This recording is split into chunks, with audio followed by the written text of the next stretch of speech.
Tune in to UFO Undercover, Wednesdays at 8 p.m. Eastern, with your host, Joe Montaldo, right here on the Paranormal Radio Network.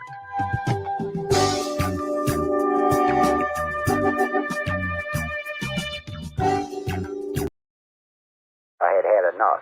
Well, you drove out there into the middle of nowhere and had some sort of loud verbal display challenging ET in general out in the middle of nowhere? That's what I was doing. I actually had a pistol in my hand at the time. I was really ticked off. When I was having this fit, I was waving the gun in the air, okay, and I had this fit. And at this moment, I said, okay.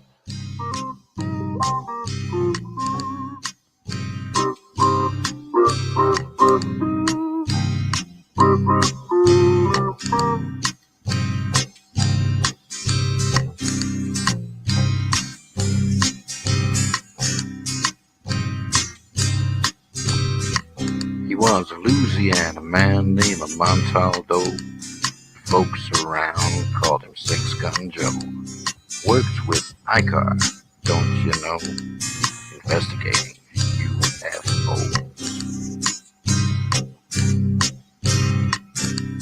Out for a drive with a gal one night, they stopped to check out the reporting site.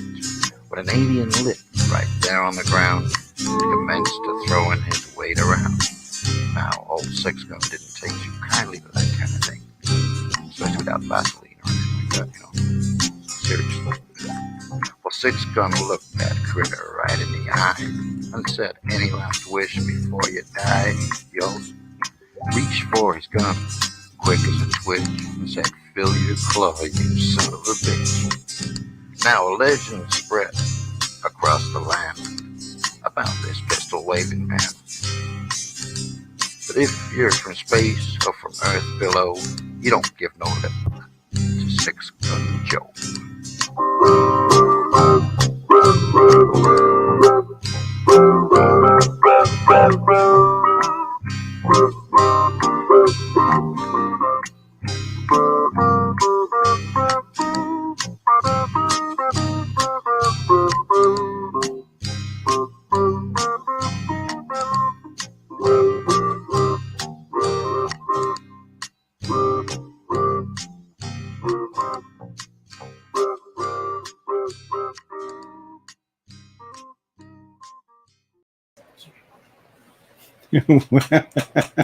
Welcome to UFO Undercover, with your host, Joe Montaldo.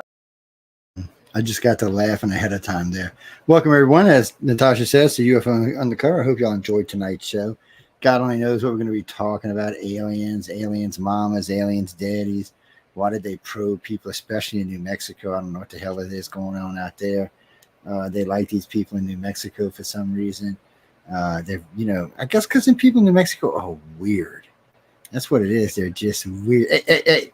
They're just weird. They're very close to California, so I know, and they are blue off from the water. I don't know what it is, but I'm confused. Okay, in every you probably know more than I do because you have so many cases, but in almost every UFO abduction case I've ever heard of, there's very little devices being inserted into the human body. Yeah, not by aliens anyway. Yeah, it was Betty Hill described what later would become known as an amniocentesis being done on her, and an advanced alien species. Well, they'd have like Dr. McCoy's thing, they'd oh, she's fine, send her back. Yeah, every when you listen to the Hills case, when you listen to Betty speak, everything she says sounds like traditional C2C. It sounds like that the government picked them up. It sounds like they were abducted in Canada. The government picked them up in the United States, I guess because they didn't want a political incident if somebody found out. But you hear things like paperback books, hardcover books, pull-out drawers, pull-down map, swinging doors, razor blade fluid samples taken with, well, basically just pee in a cup kind of thing, taken with needles, taken with razor blades. I mean, just they're and plus, plus they walked up steps to get into the UFO.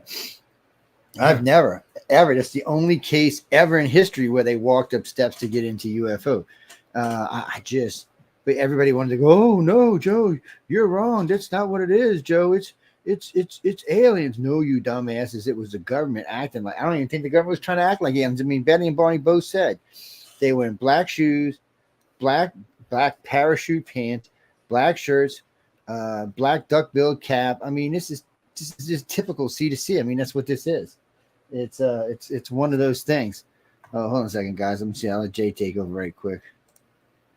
Oh, all right. Yeah. So they also describe the hills, the craft that they remember before they were abducted, or when these last memories come up, windows and people in it. Now, people have said they've seen windows with alien UFOs, but most alien craft don't have a window.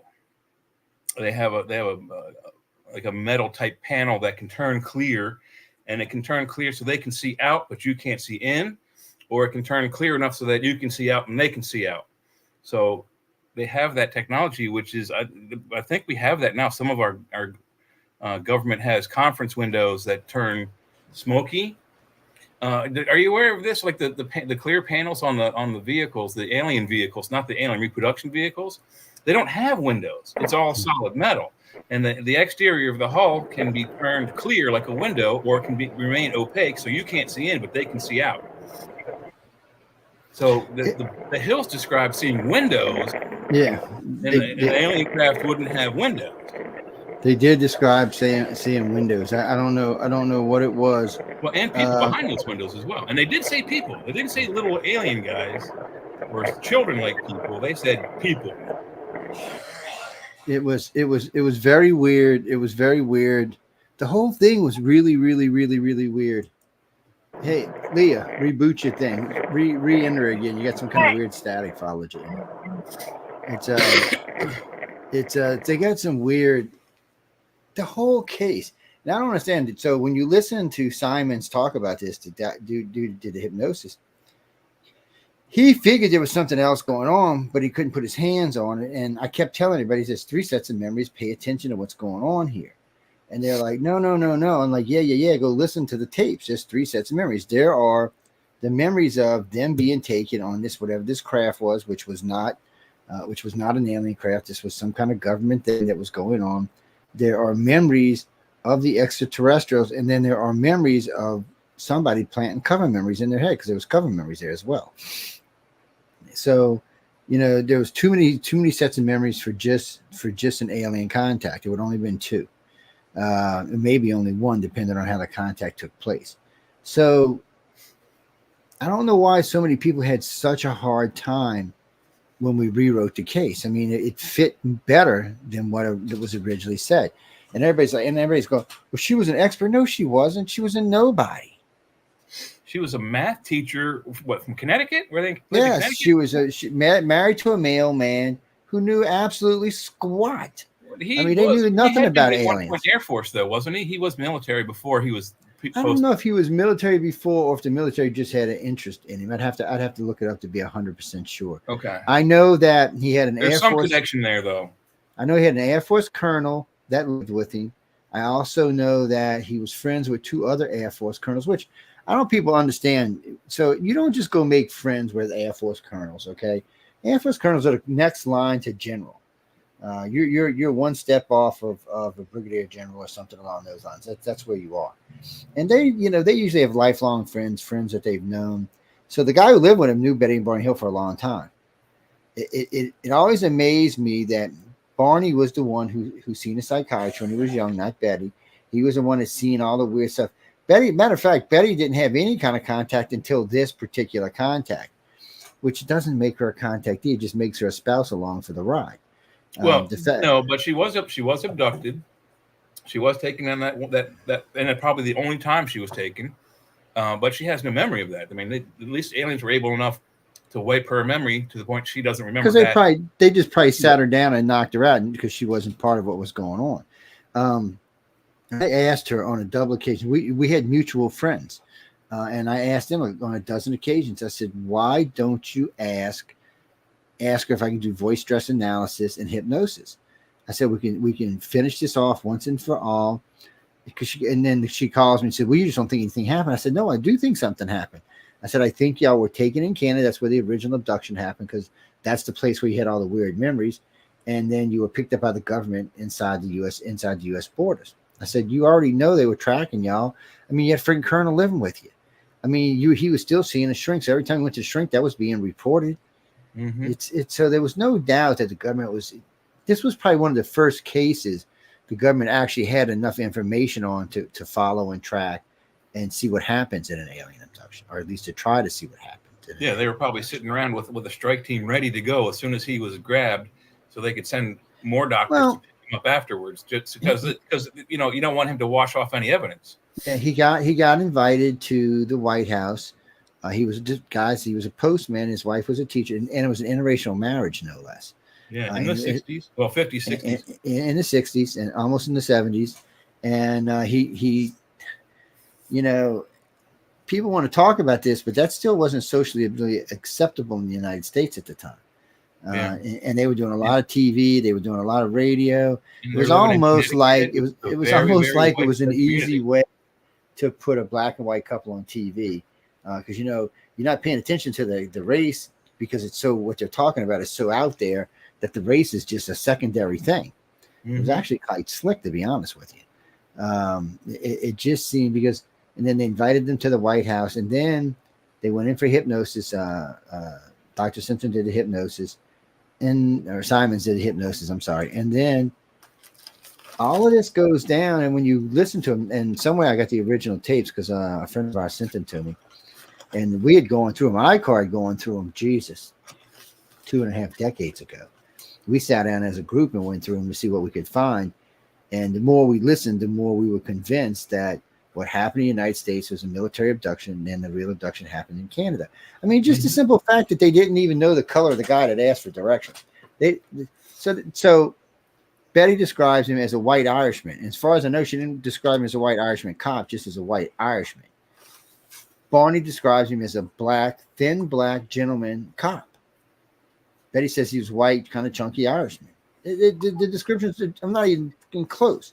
So where they had breakfast that morning, they couldn't remember the place they had breakfast or the hotel they stayed at.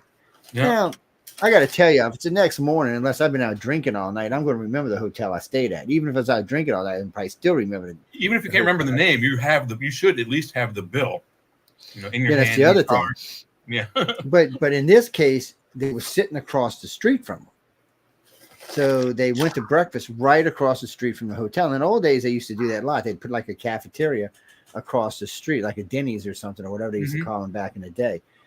They would put them right across the street from them. So and it was probably a chain restaurant that they should have remembered the name of the chain, but they didn't. No, they didn't remember the chain. And then Barney died fairly early in life, and Betty lived quite a bit longer. But she died in the 80s, I think. Yeah. And like I said, her and I had mutual friends, and they used to get mad at me because they thought I was picking on her. But I wasn't. I just didn't feel like she was a contactee. I couldn't find any evidence to suggest she was a contactee. And then the refusal of taking the voice stress polygraph or being hypnotized to see what was going on just made it even worse. But the weird thing about her is, though, she does describe, she does describe a solar system that seemed unfamiliar to her. And she was told by, at least to her memory, she was told by the lead alien that it was a depiction of a star system in this galaxy looking at Earth from that solar system's perspectives. And then she later drew this map, and it didn't correlate to anything that we had star mapped at that point, like the early 70s, mid 70s. But then late 80s, they made a computer program that was able to map the stars, and they could look, I'll put my camera back on. I'm eating here. They could make it so you could rotate from anywhere in the galaxy and look in any direction with this program. So they did that with her map, and it matched up to exactly the Zeta Reticuli systems, which is an A-B systems, 2 stars. But let's put the whole story out there. I was going to get 4 solar systems. First, not 1, but 4.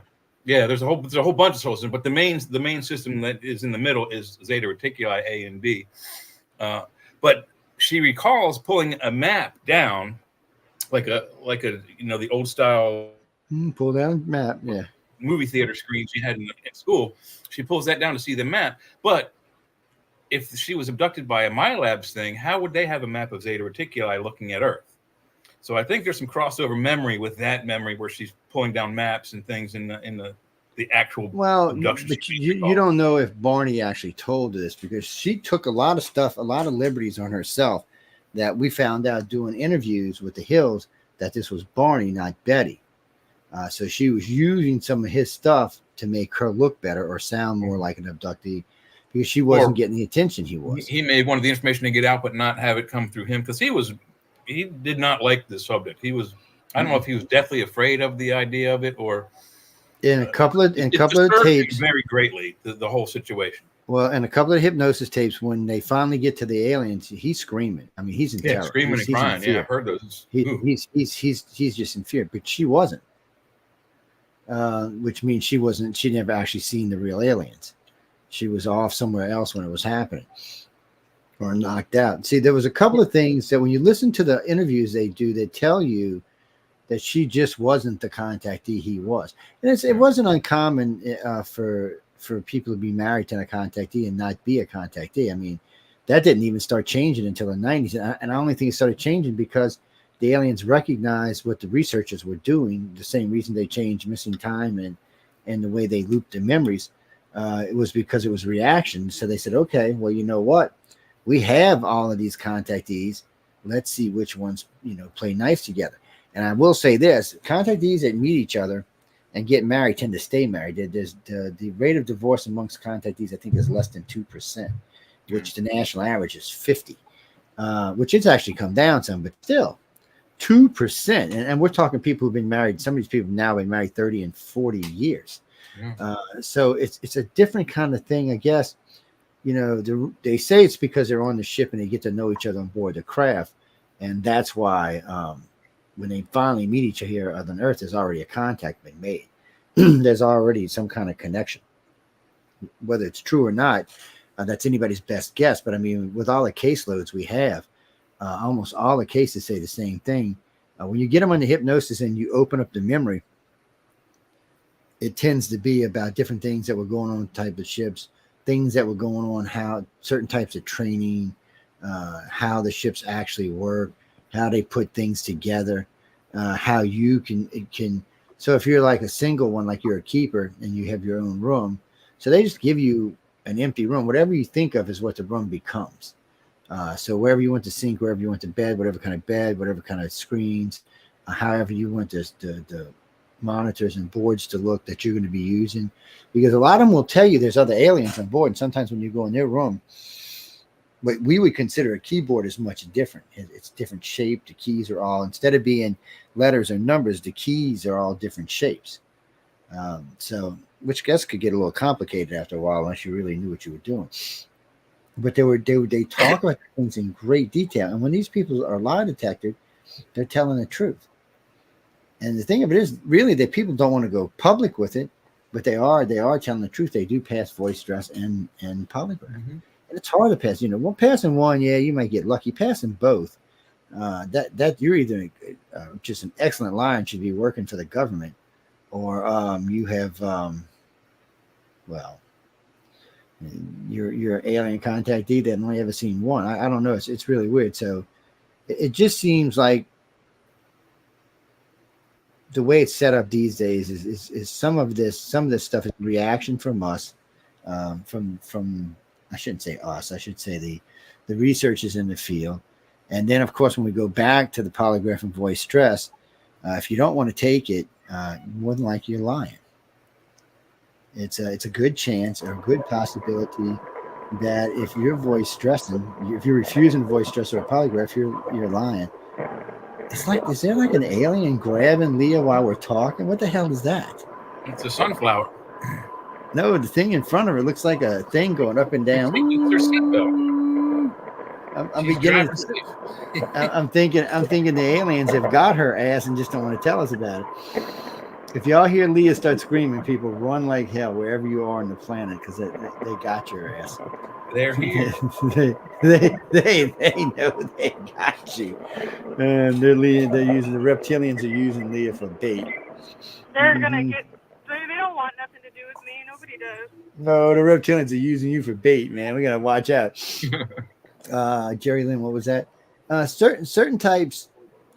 So getting back to the Hill case, so I know we keep switching around on y'all, but when it comes right down to the Hill case, there's just no real evidence to say that what happened inside the United States was an alien abduction. It does seem like it was a military abduction.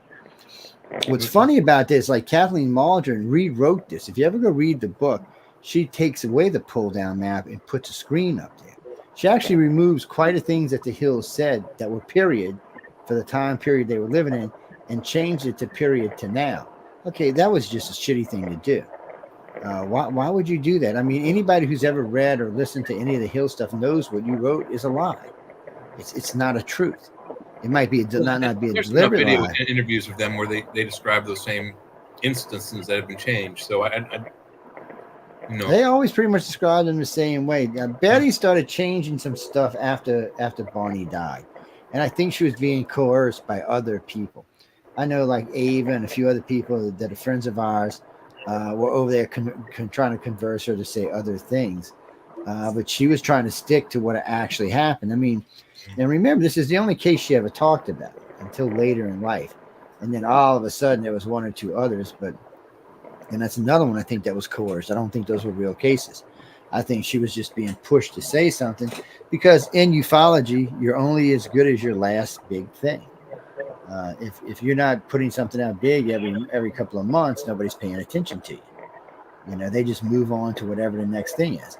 I mean, let's be honest. What was his name? Koresh was the spy who gave testimony. What, 4 months ago?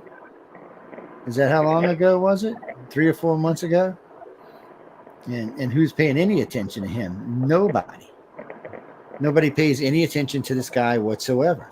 So Koresh or Krush, whatever his name was, goes out and gives all this outrageous testimony about aliens falling through stargates and humans having 76 craft and 100 and something grays. This is a government spy, a government spook who said this, but he had never seen any of it. He had just seen the paperwork for it.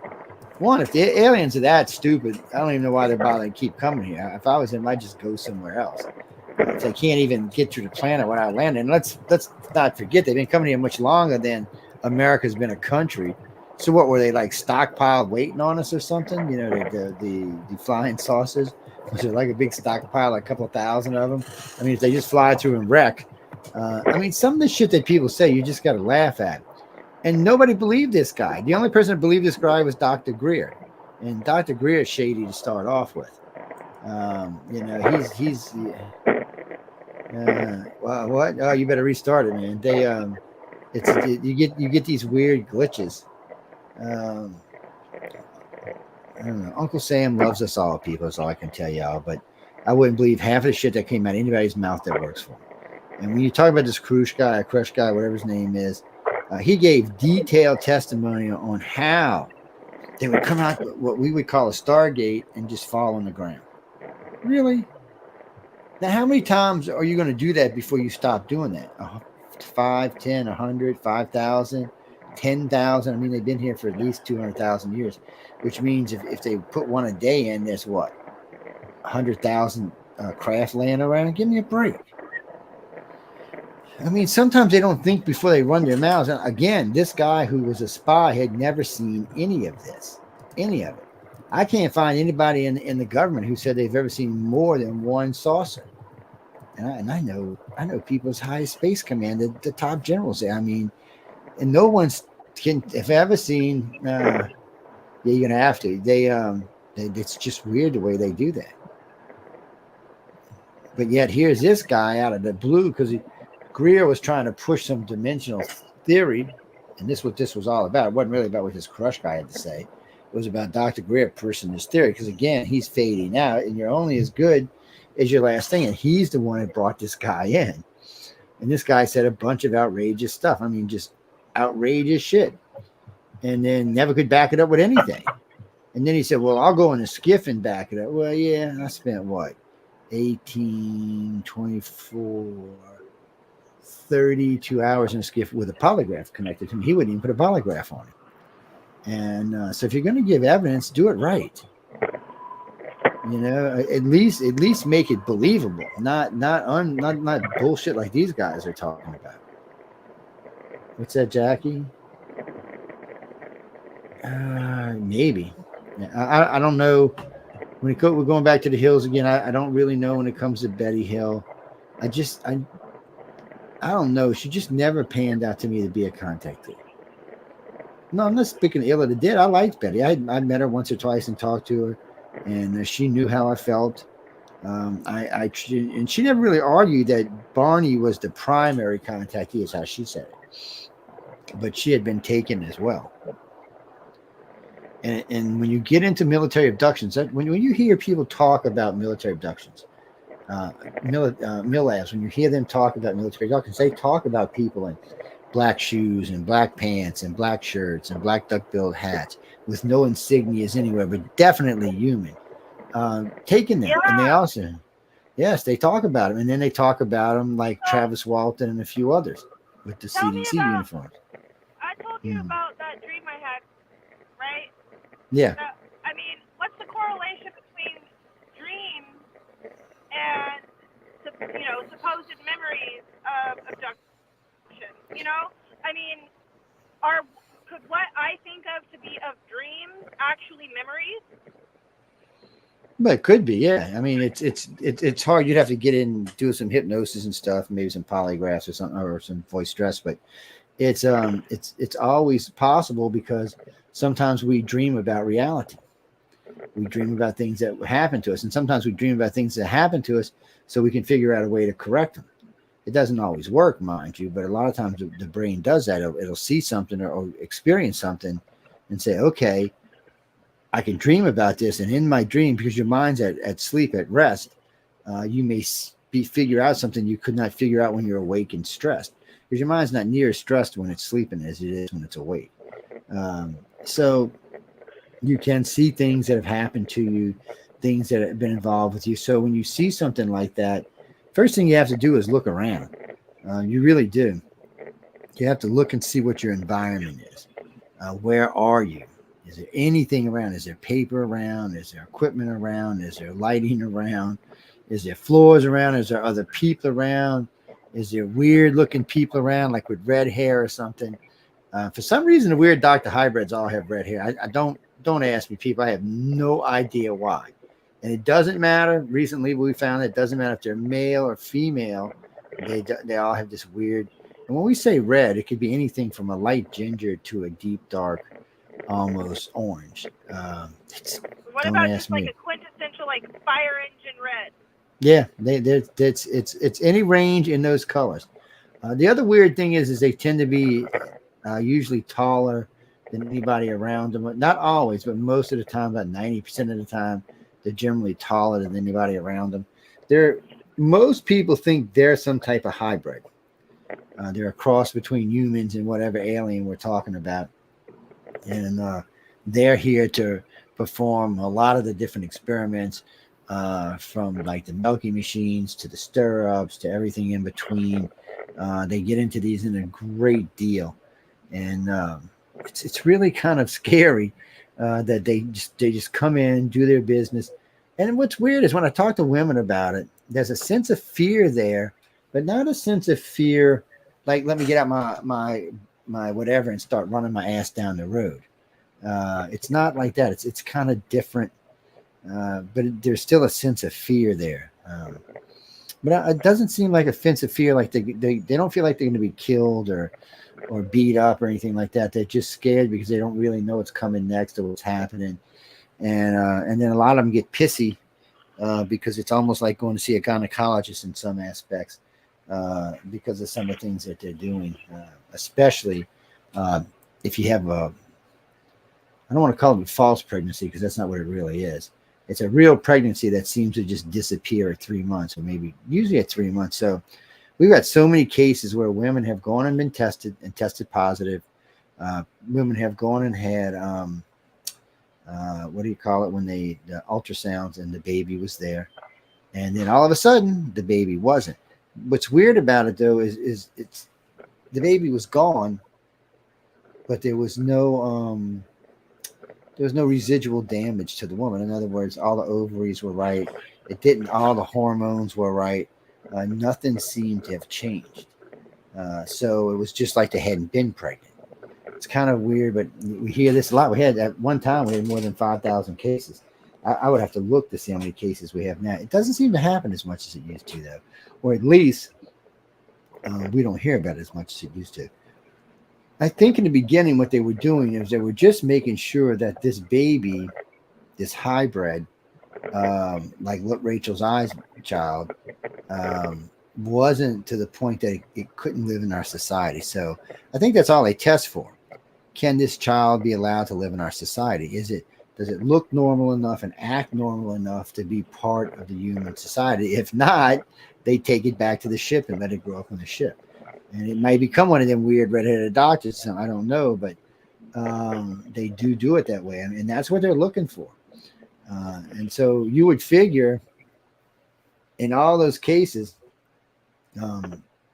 so we figured, like I said, we have over 5,000 cases where the babies were taken, and probably more like 7 or 8, maybe 10,000 now. So that makes me wonder in how many cases matched. They didn't have to be taken back. Where are they? Who are they? What children? A lot of them would be adults today. Who the hell are these people? These hybrids? Where are they living? What are they doing? Are they up in society somewhere? Are they rich, politicians, powerful? Are they just everyday people?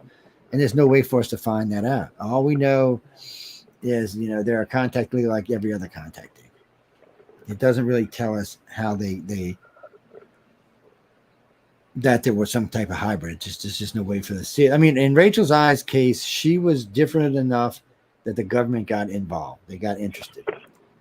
She had to have special food. She was built different. She was tall and thin. She could learn a language in less than 4 minutes. Any language she's seen, she learned in less than 4 minutes. And the girl was brilliant. But she did definitely seem to possess psychic abilities and things like that. So the government was very, very interested in her. She was going to college, and mom was going to college. She wrote the book Rachel's Eyes. It's a well-written book. And they talk about this girl and the things this girl went through going to college. And then one day, poof, like Puff the Magic Dragon, she was gone. Nobody knows where, nobody knows how, nobody knows who. She was just gone. Uncle Sam said, "Thank you very much," or E.T. said, "Thank you very much," and somebody got her, and that was the end of that. Now nobody knows anything about it. I mean, she'd still be alive today. She's younger than I am, so she'd still be alive.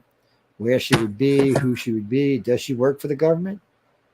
Is she a psychic for one of the government labs?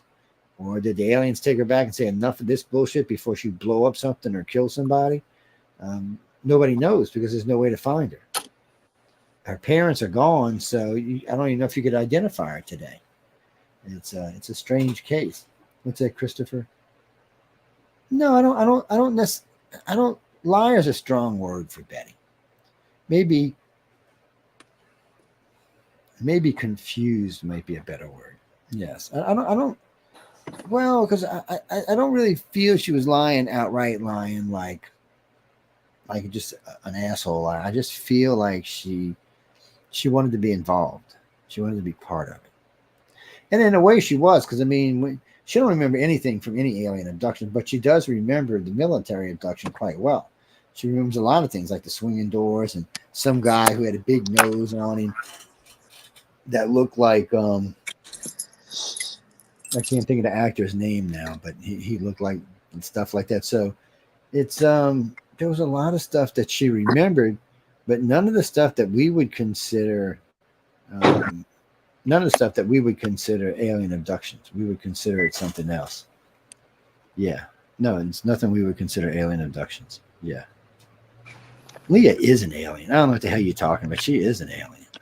I've been told I'm a hybrid. I've been told she's definitely an alien. Screw the hybrid. She's an alien. She's just in disguise. I don't belong here. I know I don't. One day she's just going to peel her face off and there's going to be a gray standing there and we're all going to be like, oh, shit.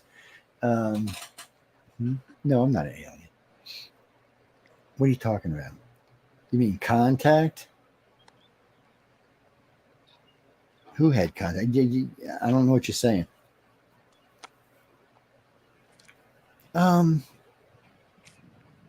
In this population in our country, I would estimate that worldwide the abductions are around 15%.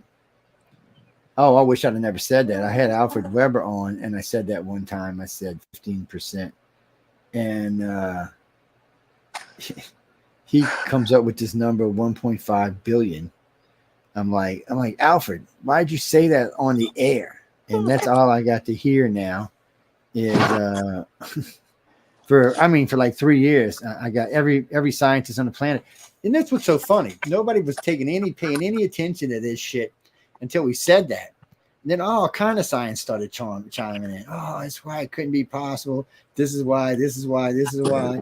The Scientific Australia wrote a whole article on me. Oh yes, a whole freaking article. It was. I mean, we're talking. Yeah, this wasn't like 2 pages or anything. It was crazy. I remember one of my directors sent it to me. He said, "Joe, you're gonna love this," and he sent it to me. And the guy had to admit that we do use real science in the organization. He said he was quite impressed that he found an organization that actually does use science and not just hearsay. He said, but in this case, he couldn't figure out how we came to this number. And so I wrote a 5-page rebuttal, sent it back to him, which they published, by the way. I'm amazed they published this. They published it, and then the guy wrote I forgot what you called it to that, and then we talked. He actually called me on the phone, and we talked, and we discussed how we figured this out. And he was quite intrigued that the amount of science used. And when I told him some of the projects we were working on and how we were doing, he was like, "Wow." He said, "Y'all are really in this for the truth. Y'all aren't in this for the crazy." I said, "No." I said, "We try to limit as much crazy as we can because there's so much good information out there." What's that? No, first off, Christopher, everybody who says they're an abductee is not. Nope. You want me to put a number on how many people are lying? No. How many people are telling the truth? You're an ass. Probably 2 in 10, maybe 3 in 10. It's one of the reasons we developed the abduction criteria. So a long time ago, way many moons before Leah was even born, we came up. I was working for MUFON at the time, and we came up with what you call abduction criteria, 5,500 cases. And then after that, after the 5,500 cases, I had left MUFON because they'd become the black hole of Calcutta. Everything that you sent in stayed there. It just wouldn't come out. I mean, you couldn't get anything information back. Nobody wanted to discuss it. It was just in there. And Walt Anders was a friend of ours.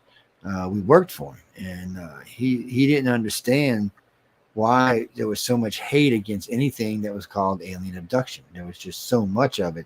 So many people were so angry and just wanted to hate so bad that they couldn't figure out, why there was so much just pure hate.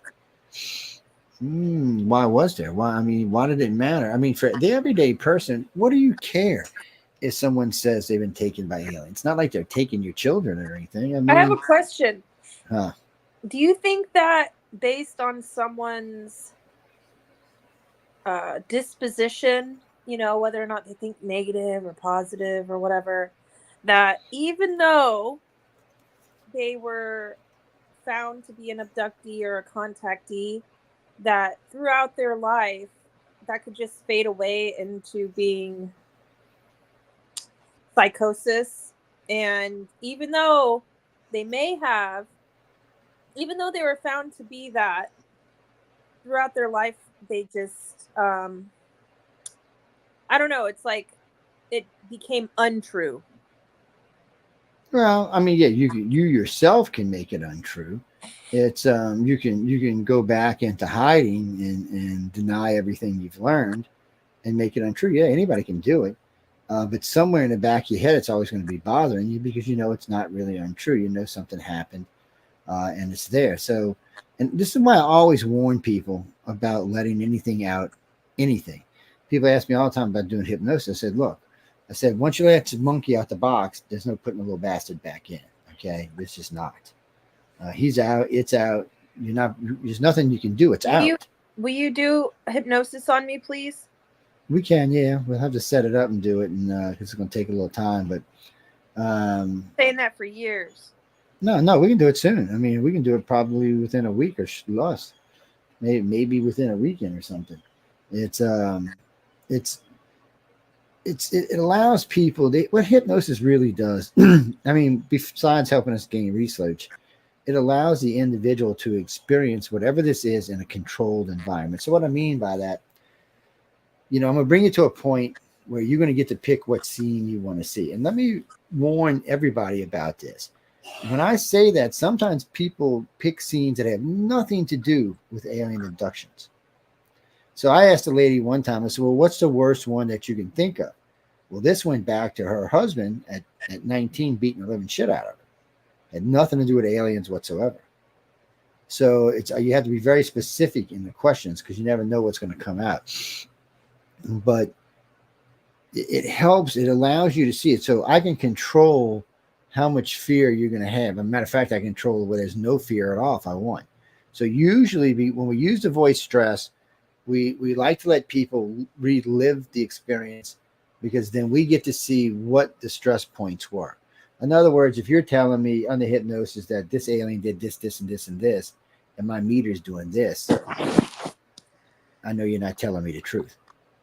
Because the meter, there's no way you can go through an alien abduction and the meter not be like that. Usually the meter's going to be like, it's going to go all over the place because it's fear and it's a ton of it. And sometimes it's not even fear, sometimes it's exhilaration, but regardless, it's a very powerful emotion and it can't just sit flat. It has to be moving. So that's why we do that. But if I see that the individual is experiencing too much, I can turn it off. I can turn it off the way they don't feel anything, which is also dangerous. But you can turn it off to where they don't feel any emotion whatsoever. They're just, well, Joe, the alien did this and then took a silver spoon and stuck it in my nose and stuck this in my ear and blah, blah, blah, went on and on and on and on and on. And there's nothing there. There's just no emotion whatsoever, even though you're reliving this, but you're reliving this in a confined space. Also, we can lock that emotion so that when you leave, you don't have to experience it in an overwhelming sensation anymore. So we prefer people once they understand what it is to control it themselves because it's better. Because it's better in ways because it teaches you control of not just that but other things. By gaining control of that experience, it gives you control of other abilities that you haven't woken yet, and that's another risk. When you're under hypnosis and you're talking about some of the stuff that goes on board a craft, there's a risk that you may awaken like empathic or telepathic abilities or other things besides that, or other things that may have went on board a craft that you weren't even aware of. There's lots of things that go on board crafts, especially people who have been there for long periods of time. So they can take you for months. And as far as any time passes here, it's been no time or hours. And it's funny because I tell this story a lot because this is a funny story. I went to dinner with a family of contactees when I was a husband and wife in Pensacola, Florida. We went and had dinner with them. We left them at about midnight, 12:30 to go back to the hotel. I get a frantic call at 6 a.m. in the morning. I'm like, what the hell's going on? You got to come. You got to come. You got to come. You got to come. You got to come. So I get over there. And my boy, who was clean shaven, has got a beard like this, not like mine, but I mean way out like this. He looked like one of the pirates. Her hair and her leg was this long. You know how long it takes a woman to grow hair that long on her legs? You're talking months. Yeah. And so we went to the doctor and asked if there's any weirdness, and he said, "Well, they just grew." I said, "No." I said, "I seen him last night. There was no hair anywhere." I said she was wearing a dress. I said, "Wait, here's the picture." I actually brought the picture of them from the night because we took pictures. And I said, you can obviously see her legs are clean shaven. His face is clean shaven. And I said, today it's, and he's pulling on it, making sure. Then he pulled some out just to make sure it was real. To draw blood and make sure it was real. You heard the guy screech like a little baby girl. He did it on both of them and they were real. I mean, came out follicles and everything. So He's like, I have no answer for this whatsoever. So then we scheduled hypnosis to see how much memory was there. So the first session gave us an idea that there was a lot, not hours, but days of being on board the craft, dealing with this, doing this, staying with this person, meeting this person, learning this lesson, being part of this group or that group or that group or this group, learning how. Some of them even learn how to fly, and I'm not talking about aircraft here. I'm talking about whatever they're flying over there. It's almost like, in some ways, that these people are being prepared for another life somewhere else. Will it be this lifetime? Will it be the next lifetime? I don't really know, because since they had, there are some abductees that they call themselves the 20. Not that there were 20 of them, but what they have in common is that they allegedly have spent 20 years training to use alien equipment and, I guess, weapons in some sort of battlefield, or maybe just army training, and maybe not necessarily at war, living this for 20 years and then coming back, but they're like 12-year-old kids that are saying these things. Well, we do know they can take you for as long as they want and put you back anytime they want. So the problem for them is how do you keep someone aging? If you've got them to, keeping somebody 3 or 4 months is one thing. You're not going to really notice any age. Taking a 12-year-old and keeping them doing stuff for that means they would be 32 when you decide to bring them back. So what did you do? Shrink them back to the 12-year-old size again, or did you just freeze it? Download their memory from the 32-year-old body into their 14-year-old? See, that's what I'm thinking. I think they're taking their children, like you said, and uploading their consciousness into a different body, probably some type of field represented body that's probably even made for military. They probably do. We've got hundreds, probably even thousands of contactees that have said they have been in war footing scenarios, not any real wars, mind you, just war footing scenarios, like they were being trained for this, that, or the other thing. And some were gray, some were reptilian, some were humans, and they don't seem to be being trained to fight each other. So you just got to kind of wonder what the actual training is for. Who is it? Are they going to go invade another galaxy? Because this galaxy is pretty much locked up as one big happy family. So, I mean, we're going to be in Andromeda pretty soon. Not pretty soon, 1 billion years, but still. Is that what this is for? Is this for? We know that the light beams are from a different galaxy. So, or perhaps there's intel that when we do merge with Andromeda, that there are vicious species there that don't like anybody over here. That's possible. So you can't. We don't really know. Well, we also know that in our own galaxy, what are we eating? Let's see. The Milky Way is eating 5 other galaxies right now. I think the largest one is the Sagittarius galaxy. It's depositing freaking red dwarfs all over all over the place. I mean, they're everywhere, and that's why a lot of people seem to think that Earth may not be from the Milky Way. Earth may be from the Sagittarius galaxy, and it might be why aliens have such a interest in us. I mean, I don't know if it's true or not. I've heard scientists debunk it, and I've heard science reinforce it. It's whoever you want to be, because we are surrounded by red dwarfs that are or from the Sagittarius galaxy. We're in the middle of it. There is some interest. I mean, they've been here. If you go by Sitchin's calendar, 450,000 years. If they've been here that long, and we've had tales of the war in heaven, the war in heaven and between heaven and hell, and heaven and earth. So there's 3 different wars, at least spoken about in the Bible. So what if there's some strategic asset on this planet that they're protecting? Some big honking space gun, or maybe we're just strategically well placed to send out jump gates and go hyper warping over to other planets really quickly for tactical and battle reasons. There's some reason why they're here. I don't think it's just us. Well, yeah, it's us, because there's 8 billion of us. When they came here, there was less than 50 million of them. And in all that time, now there's 8 billion. And in another 500 years, there's going to be 16 billion. I mean, we're a freaking force to be. If you give us alien military grade hardware and turn us loose in the galaxy, it's a big ass force you got to deal with. Look out, yeah. Yeah, I mean, that's not. I mean, you're talking 16 billion people and growing every day. I mean, in 1,000 years or 2,000 years, we could find ourselves up to 25 billion. And if you add in Mars and all in, pretty soon we could well be over 30 billion. I mean, that's a force to be. I mean, we grow like weeds. or rats or rabbits, whatever you want to say. Virus. I mean, when you come to this planet, if you came here as an alien, you would think of us as a virus, not as a race. If you look at any computer models of how the human race evolved from, and they usually follow the out of Africa model, the population growths are in like virological type patterns, like a way a virus grows in the human body. Yeah, I mean it's the whole damn thing is honking strange. Yeah. It's what was that, Frankie? Yeah, everybody who lives in New Mexico is an alien. Yes, no doubt.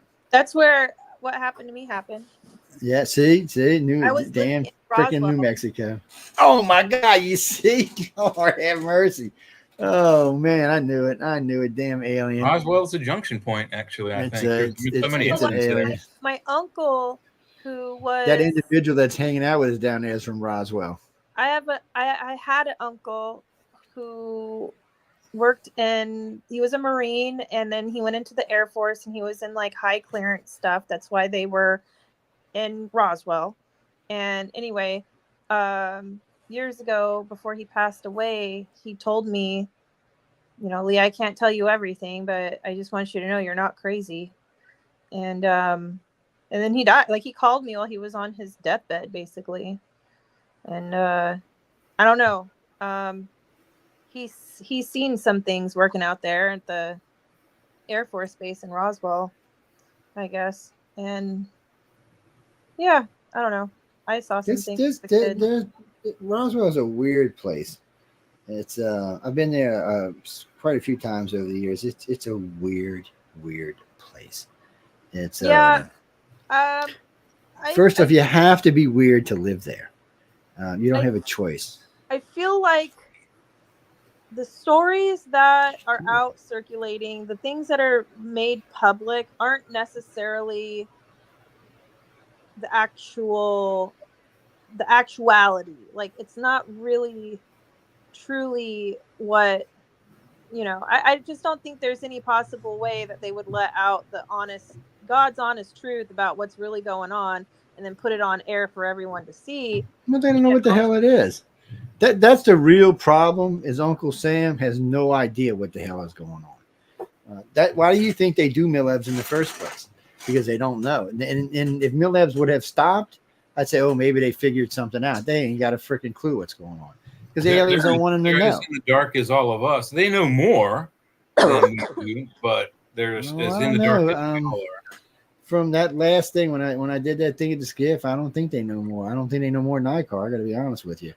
From the questions I was being asked, I'm thinking they way more. Congress is completely in the dark, by the way. They have not a fucking clue what's going on. And what you've got people that work for like Boeing and Lockheed and places like that may have a good bit of knowledge, but they're even stuck because they're so compartmentalized that they get stuck. Now, I got some good friends that work for Boeing. I got quite a few people in the military and some really good positions, but they'll tell you the same thing.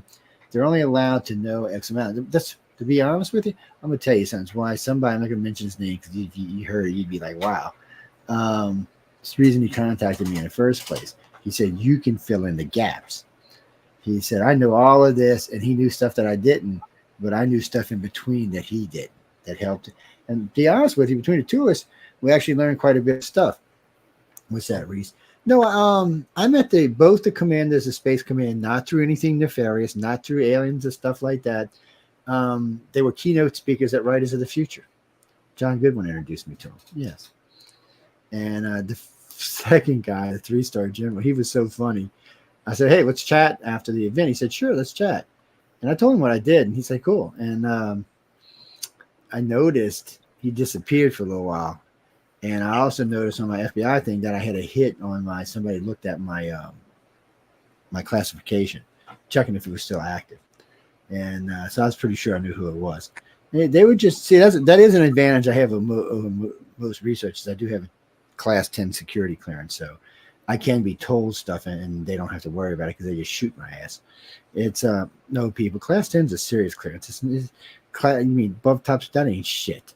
I'm just telling you now. I thought about above top. No. Matter of fact, the only person on Nimitz that had a higher or had an equal clearance to me was the captain. He didn't even have a higher one. I would know stuff if I was still in the field. I would know stuff that even the damn president doesn't. If you believe the rumors, there are allegedly, after the president has, I think, is Q clearance. After that, there are 23 more levels, allegedly. So let me put it this way: I could go to Area 51 and he couldn't. How you like that? Actually, I've been, so I don't know what to tell y'all. Joe Biden ain't letting him go anywhere. I'm just telling y'all now, he's not going anywhere. Donald Trump, they would, but he's got such a big mouth. I don't think they're going to let him either. Barack wanted to go. Clinton wanted. The Clintons were insane. They tried every way. They tried every way they could to get there. I mean, every way they could. They brought in the Rockefellers. Every string they could pull, they pulled to get the truth, and they couldn't. And we're talking about the president of the free world, most powerful nation on the planet, and they still couldn't get it. And as far as I know, only one president's ever been Bush Sr. Yeah, to Area 51, and he was at the time the head of the CIA, and that's why he got to go. Somebody said the CIA are the ones who got the at least the Groom Lake facility going in '57. It was their spy plane takeoff base. Well, no, guys. So it's weird how the command works like that. It has nothing to do with the president at all. Most of it is run by the CIA. Some of it is run by the National Security Agency, the NIA, and nobody else really has it. And they just bring the military out there, except now there's Space Command. So Space Command kind of put an umbrella over all of it. All the Space Forces now have to answer to him, whether it's Army, Navy, Air Force, any DARPA. Even DARPA has to answer to Space Command now. Yeah, so the president had a good idea. He said, you know what? There's too much shit going on. Nobody knows what's going on. And he just put an umbrella over all of them so Space Command gets to know what's going on. Oh, no, the Space Command don't necessarily get to tell them what to do all the time, but they have to report to them before they do anything. It's a good idea. And we needed something to pull all the agencies together. And somebody needed to get DARPA under the wings, man. Come on, DARPA was just running crazy. I mean, they were. So it's nice to see all of this being controlled now and being put under where it needs to be. And so that'll be good for the future, for the most part. And now they want to move. They want to move the spaceport from New Mexico to Texas. Yes. What do you mean, Jack? Because everybody in New Mexico is crazy. That's why they want to move it. No. You know why they really want to move it is because of Elon Musk and all the stuff he's doing in Texas. Yeah, and Apple's going out there. Bezos is going to Texas. So it's going to be where everything goes on. So they might as well move out there. Bigelow's already got a facility in Texas. California lost all these guys. California had everybody else talking about just right now, but they lost all of these guys. Texas is going to go from being one of the more affordable places to live to being one of the more expensive places to live. Austin is worse than California already. Houston's trying to get up there with California. Dallas is somewhere trying to get up there too. Now, if you live outside of those cities and you live in some of the other places, it won't be too bad. But it's but you're right, as it grows, because it's forecast to pass California in population in 5 years and less than 7 money wise. So. And as California keeps losing these big businesses, it's going to go way faster for Texas, because by taking Elon Musk and Apple and a couple other big businesses, they've already put a big dent in that $2 trillion that California had. Yeah, I mean, and think about how many employees actually moved with the company to Texas. A lot, because Elon said this. Apple said the same thing Elon did. Not all of them did. No, but what he said was, Apple said the same thing Elon did, same thing SpaceX said, same thing Tesla and him said. If you want your job, you got to move to Texas. And a lot of them were, and you know what? They're going to keep the same salary, move to Texas where things are a little bit cheaper. So you'll be making more money, living in a safer environment, especially as long as you don't live in the Gulf Coast. It's you know. Oh yeah. So in California, you buy a 5,000 square foot house in Los Angeles. You 10 million, 15 million. You buy that same house in Dallas, it's going to be 1.5 million, 1.6 million. That's now. Like Leah said, give it some time, and that's going to change. But right now, it's where it's at. But, it's going up. Oh, yeah, it's definitely going to. But as California starts to swing the other way, they're actually forecasting California to be third within 2 decades. Even Florida's going to pass them. So Florida's already at 28 million people. California was at 40, but if they do the true, they're expecting at the next census, California's going to be 36 million people. And Texas is going to be 38, and Florida's going to be somewhere around 32 or 34, if not faster, because the Yankees are leaving New York so fast. I mean, look how fast New York and Florida swapped. New York was way ahead of California. I mean, they still have the largest city in the country with 8 million people. And Florida is, 4 million ahead of them now, both in population and in money. They've already left New York behind. They're chasing Texas right now. And it's a big state, got a lot to offer, and space ports are there. They already got Cape Canaveral down there, so yeah. It's I mean, it was always weird though. They launched all the space projects, moon projects, Mercury projects, from Florida, but they're all controlled from Houston. Why did that because it's always bugged me. So I remember I was like 14. My dad said so. We went to Cape Kennedy and Cape Canaveral. So when I get to Cape Kennedy, I'm like, I don't understand why do we launch them down there and control them here? He said, because it's much less likely that we're going to get taken by a hurricane or a natural disaster here than they are down there. And he's right. I mean, you're talking Cape Canaveral way at the bottom of Florida State. I mean, everything his mama goes through there, man. Cape Kennedy's in the top part of Houston. So unless it's a big storm, it probably won't affect them. I still think that was a hunk of shit. I think there's a different reason, but nobody seems to want to give it up. I mean, I've asked a lot of people. I've asked quite a few astronauts, and they're like, I don't. It's funny. I asked Buzz Aldrin that, and what's the other guy? I was having lunch with him. I don't know why, and Edgar Mitchell, and they said they didn't know. They said they had no idea why they did it that way. He said, I would figure that you could do it down there. It's strange. I mean, it's directly in Hurricane Alley. Yeah. I mean, okay, yeah, there's a large body of water if it were to explode, but it's the state of Florida is right there. If it does explode and goes left, you light up Miami. If it goes right, well, no, they said something about orbits is why they launched there. It must be something about going because the planet goes in that direction, and they launch it off. And there's something about orbits down there, because Elon and them said they could be launching way more out of Texas.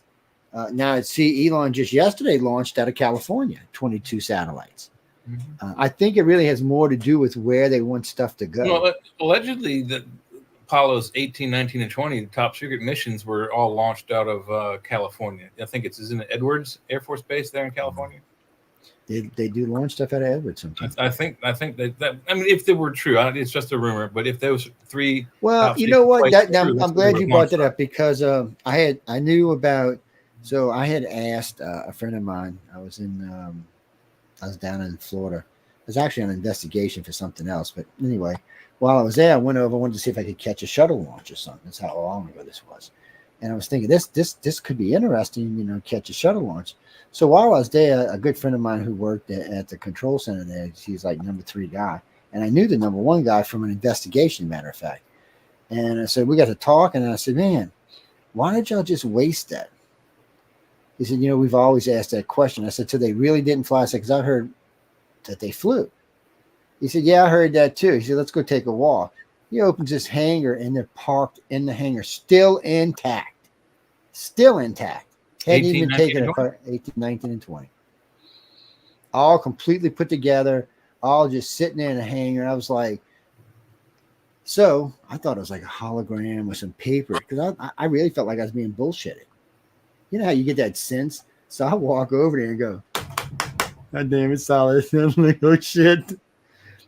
He said, I don't know why. He said at first, because he didn't know they were there for a long time, and he was bugging the shit out of everybody. He said, well, why did we launch them secret? Is that because Neil Armstrong said the alien said, don't come back to the moon, and we wanted to go, and we didn't want the government, nobody to know on Earth in case something went wrong? That's what I figured too. I figured they found the freaking aliens. They flew up there, and if something went wrong, okay, they could blame it on, they wouldn't know. We wouldn't know. if 18, 19, or 20 flew, we wouldn't know. So I was like, and still, even today, a little part of me still thinks I was being hoaxed, but I couldn't tell you how, because it was legit. I mean, everything, even the capsule was on board. Everything was there. Everything was put together. And so a couple of years later, I was at the Washington Press Club having dinner again with Edgar Mitchell and Buzz Aldrin, and I can't remember the other guy's name, and Stephen Bissett. I was speaking at the X conference. So we're at the Washington Press Club. We're having dinner. So I asked him. I said, "I seen this." He said, "Yeah, I seen that too." He said one of the shuttle astronauts took me by. He wouldn't mention his name. Took me by to see it. And I've interviewed like 40 of the shuttle astronauts. And he's like, "Well, what do you think?" I said, "I'm trying to find out why they didn't fly." I said, "I can't find any reason why we. I mean, they were bought and paid for. The crews were trained. All 3 missions were paid for. Everything was paid for. You know, there was no reason not to fly these missions unless we knew something dangerous. But yet we still, he went on Apollo 11, so it was 12, 13 didn't make it because of problems. So there was 11, 12, 14, 15, 16, 17. So 6 of them still went to the moon. 5 went after the warning.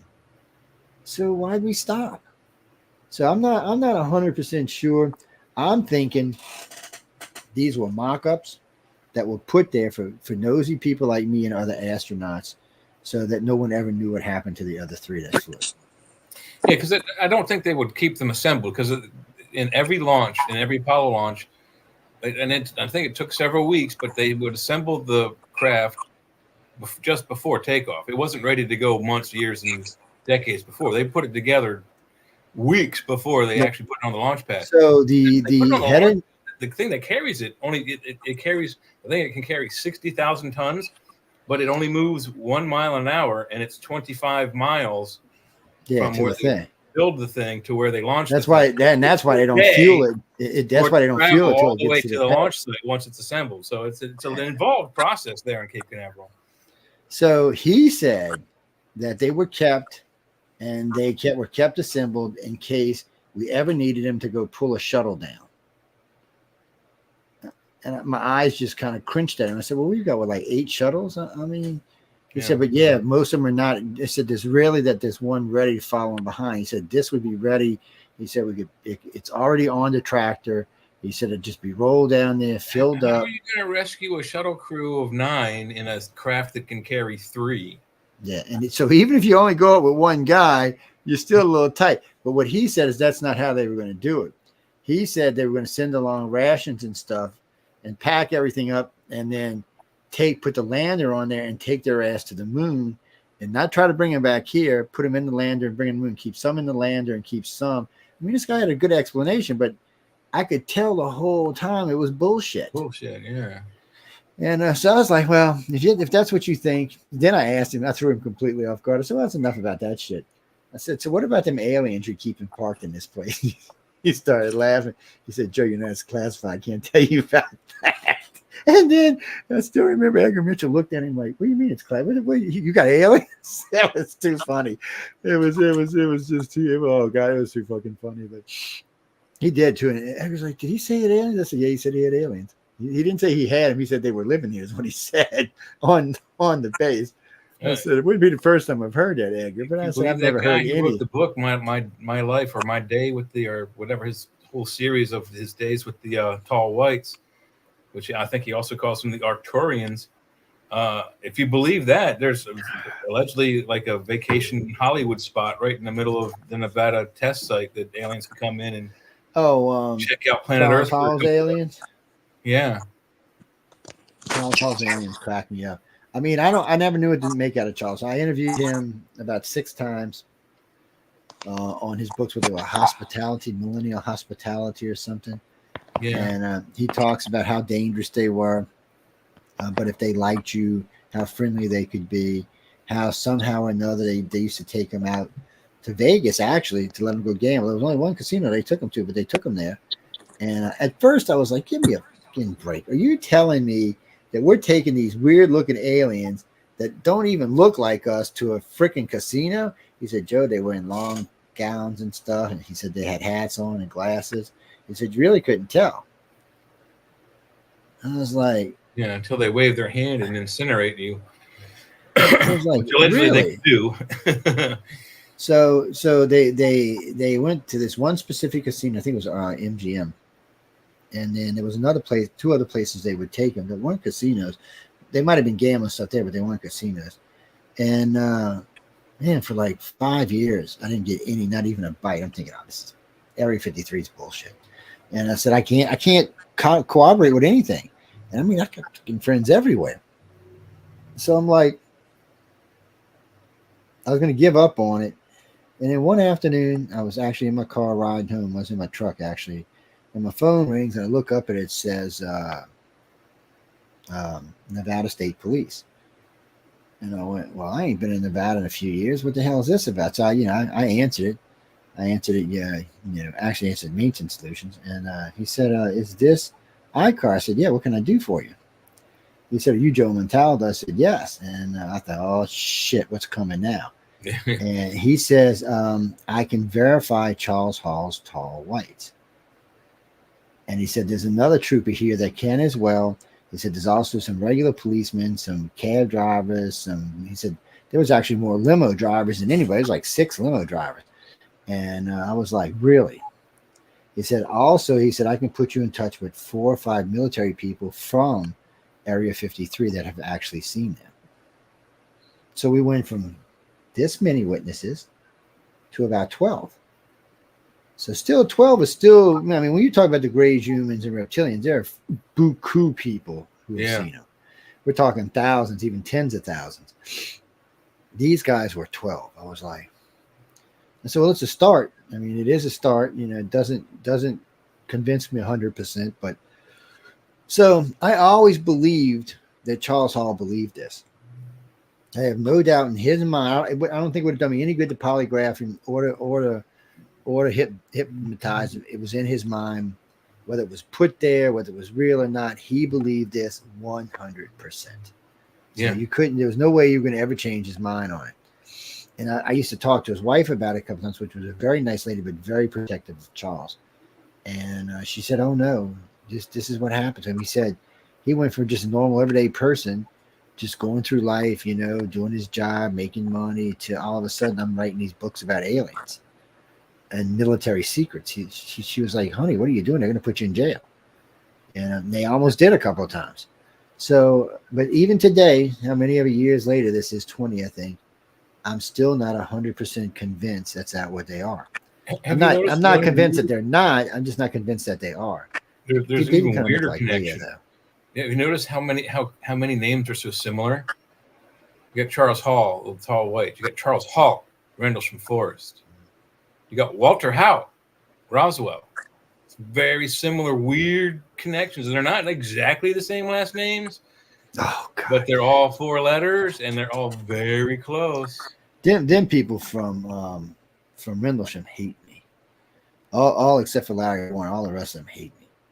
So I don't know how many people listening tonight are familiar with Rendlesham Forest. This was a case that lasted for 3 nights. This is an Air Force base in the UK. A dual function Air Force base. One half of it was ours, one half of it was the English. And we had nuclear weapons there. Yes, and so did they. And so did they. So something came and landed in the forest. And when I say something, I mean something. Nobody knew what the hell it was. They dispatched a bunch of people to go out and look for it. And this went on for 3 nights. Well, they tried to say it was some lighthouse off in the distance. Well, lighthouse don't leave pod marks in the ground. Yeah, and it doesn't mess people's minds up. And you can't touch them usually, at least not on the ground. But whatever this was, even messed with the people's minds a little bit. So as time progressed, a friend of mine introduced me to Larry Warren, and he was what I call the outside witness. And we talked for a while, and he came on the show one night drunk as shit. I'm like, Larry, don't do that again. I won't bring you back on my show. But I started asking him questions, and because he was drunk, he started like drunk people do. And I got a lot more information out of him. And so I ran into Colonel Halt at one of the conferences. And I said, I'm getting ready to voice dress Larry Warren. And I said, we're going to voice dress him and polygraph him. He's like, really? I'm like, yeah. And I said, I want to know if you'd like to be involved. I said, I mean, you're one of the key witnesses, and I'm just curious if you'd like to undergo this. He said, well, I really don't have to. People already think I'm credible. I said, no, not really. And he looked at me. And I said, I don't think you're credible. I said, a lot of what you say conflicts with other people. I said, as far as Jim Pennison and Joe Burrows go, saying that they're from the future coming back to do all this stuff, I said, that just made all y'all look like idiots. And I said, you should have denounced them as soon as they said that shit. And I said, they refused to take a polygraph of voice stress. I said, I offered. I said, I even offered to bring in someone that has nothing to do with our group or anybody else and let them do it. And they still refused. I said, you know as well as I do, Charles, when someone refuses, I said, you've been in the Air Force long enough to know when somebody refuses a polygraph, that's an issue. I said, you don't refuse to take a polygraph if you're innocent. You just take it and be done with it. Somebody told me one time, well, it's just the idea that they think I'm guilty. I said, no, they don't think you're either one. That's why they're doing the polygraph, to find out if you are or if you're not. Maybe the test is the question itself. You don't need to take a polygraph test. You just need to ask if they will or not. And if they won't, then it works a lot of times. You need to know. So anyway, moving along, Larry takes the voice stress and passes. And then I talked with Peter Robbins. And Peter Robbins had all the original cassettes from when him and Larry were walking through the woods talking, for the book for Left at Eastgate. So he sent me all of those tapes. I voice stressed every tape, and then I sent him back. They scored a 9+, which means that everything they were talking about, they believed. There was no deception between either one of these guys while they were doing it. Yeah. So I'm kind of like, so he passed the original one for what he saw, and then he passed these for what that's pretty good. And then I can't remember her name. She comes in. She's the #1 polygrapher in the UK. She polygraphed him, and he passed. She just polygraphed him again for the movie Capel Green. And he's been voice stressed 3 times, polygraphed twice, and he's passed every one of them. He's kind of like Fire and Sky guys who passed them all multiple times. Travis Ball. Yeah. Well, not just Travis, everybody but the one guy passed them all. The one guy who refused. Yeah. Well, he took them. He just so what they said took one and it came back inconclusive, and they asked him to come back, and he said, "Screw you guys, I'm not doing it again." And it did, yeah, and it came back inconclusive. They didn't say he lied or told the truth, but there's no need to, because the other 4 passed. Yeah. So what they said they saw is what they saw. Well, Reese, a lot of these cases overlap each other. Yeah, but as I recall, the detective in charge, and he was the FBI, after they all had their test results brought in from the polygraph guy, he said, well, either they're all telling the truth or it's a well-crafted lie. So he still didn't believe him. Well, no, he tried not to believe him. But then I think somebody else did it, and it kind of left him. I think they brought in their #1 person, and they passed. And I think it left a bad taste in their mouth, and at least in the police, the FBI. Yeah, and they really didn't have a choice at that point, but they acknowledged they were telling the truth. They never did say that it was a real case, by the way, ladies and gentlemen. They just acknowledged that they had passed the polygraph and they were telling the truth. The first time it was exactly what Jay said. The second time they just acknowledged, yeah, he passed. Well, they passed because the other guy didn't take it. And that's all they said. Well, they passed the polygraph. So, yeah, you said you were taken by aliens, and you took 2 polygraphs and passed. And it's different because when you task, what's his name? No, you just said his name. The guy, Travis. We voice stress Travis. He passes on the things that happen on board the craft. So you've got him taking polygraphs just prior to what went on, and then you had polygraph with him on board the craft. He passed everything. I mean, let me tell you something, guys. It ain't that easy, especially if you're doing voice stress and a polygraph. It ain't that easy. 98% of the people don't pass a polygraph if they're lying. Only 2%. I wonder though if you polygraph Travis again, but instead of asking him about things that happened to him during those 4 or 5 missing days, if you ask him about things that were happening on Earth. So if he's on a spaceship, he would fail that polygraph every time also. Yeah, well, he just said wouldn't know. I think I can't remember who it was. He'd come on the network, and we were doing a 5-disc set of Travis Walton. We had 5 different hosts that were going to interview him, including myself. And so we set it up to spread it out over a couple of months so we could do it. And I can't remember who it was. one of the female hosts asked him, "Do you remember anything about Earth while you were on board the ship?" He said, "Half the time I don't even remember the ship." He said, "I don't remember anything about Earth until I woke up." And he said, "Not even remember then until he got out and went somewhere else." He said, "Then I remember." And he was a handoff case. He was aliens took him and handed him off to the government. Oh, Frankie, a handoff case is when, for some reason, when the aliens take you, they give you to the government. Instead of putting you back themselves, they give you to the government to put back. In Travis's case, it may have been because of where they took him from. They didn't put him back at his home. Maybe. Yeah, well, they couldn't have put him back where they got him because it's very, very remote. He would probably, if they had left him there and his friends were gone, he likely would have died of elements.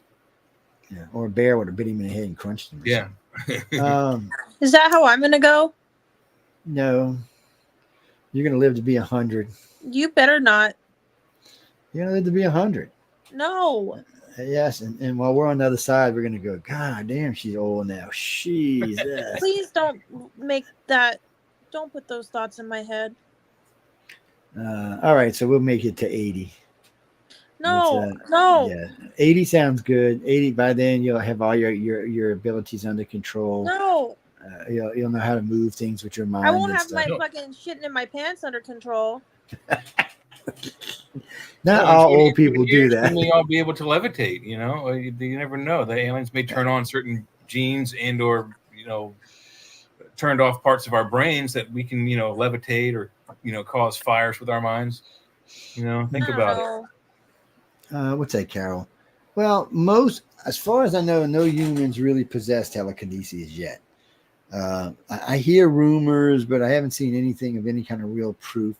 I've seen some pretty conclusive up close stuff of a guy moving stuff on a table, and he did it right in front of us.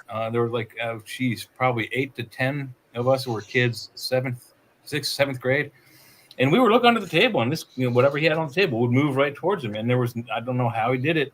If it was a sleight of hand or a magic trick, it was really well done because this was like extremely, extremely close up magic. If it is magic. Yeah, that's the problem with it. If it's real, he'd have Kevin's $1 million. Yeah, what's his face put up? He put up $1 million to anybody who could prove telekinesis. And all you have to do is look at the table, pick up a coin, flip it over, drop it down. That's telekinesis. You'd have that money, but for some reason, no one has been able to do it yet. No, telepathy and empathic abilities are rampant in about 15% of our population have it, which is the same percentage of contactees. That's why we always say that if you don't have it, you're not a contactee. Empathy is like telekinesis, where you can read, gather, and transmit emotions. And telepathy is where you can read, gather, and send mental images and messages. Now, I can do something that looks like telekinesis. I can get in your head and act like I slapped you inside your head, and then you'll jerk. But it's not actually telekinesis. It's just a reaction in your brain to thinking you've been slapped. It's an illusion. Well, and anyone who's been trained by the police in any type of interview situations, there are certain types of questions you can ask people that makes it seem like you're telekinetic or telepathic, at least. So it seems like you're grasping ideas out of their mind, but really what you've done is you've done what do they call it? Abductive reasoning, not deductive reasoning like Sherlock Holmes. Sherlock Holmes did abductive reasoning, where you take the facts that are there, and from those few facts you put together the whole story.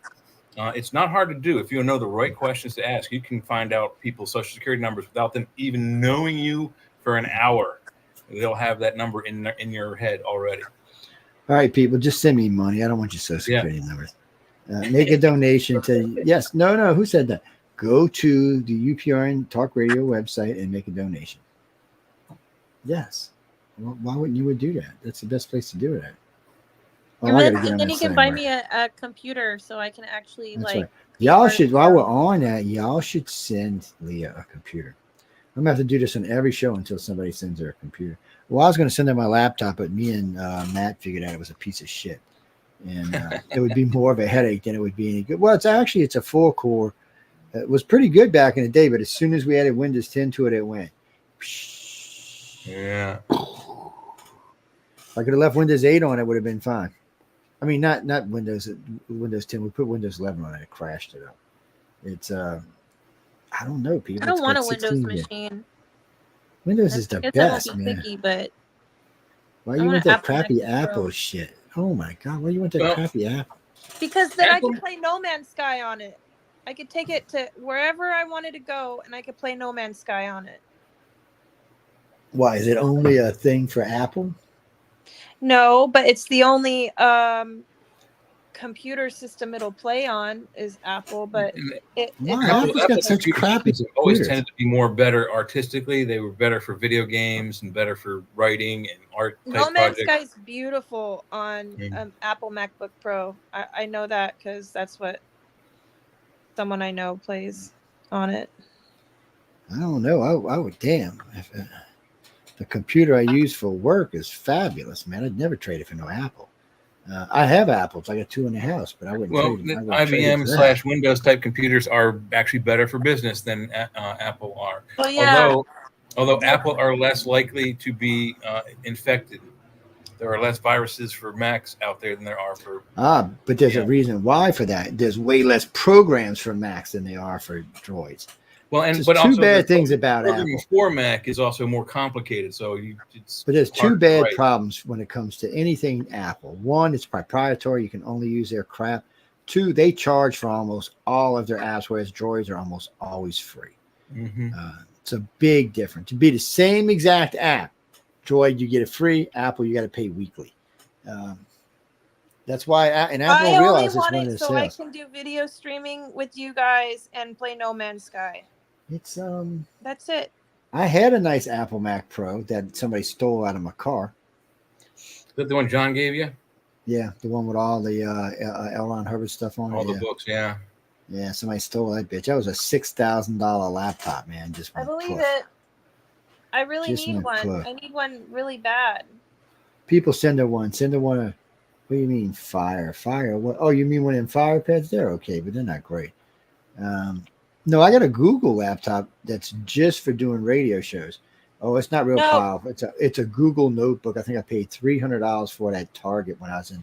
I left one of my laptops home when I went to LA, so I needed one. So I went and bought one over there, and it was like $279 actually. I mean, it works really well, but it's got like 64 gigs of memory or 120. It's just it's a notebook. I mean, it's not a notebook. It's a computer or laptop, but it's not very, it's good for what I do. I wouldn't try to use anything else on it. You can watch videos on it and do radio and TV on it, but nothing complicated. The best chips for anything high powered is I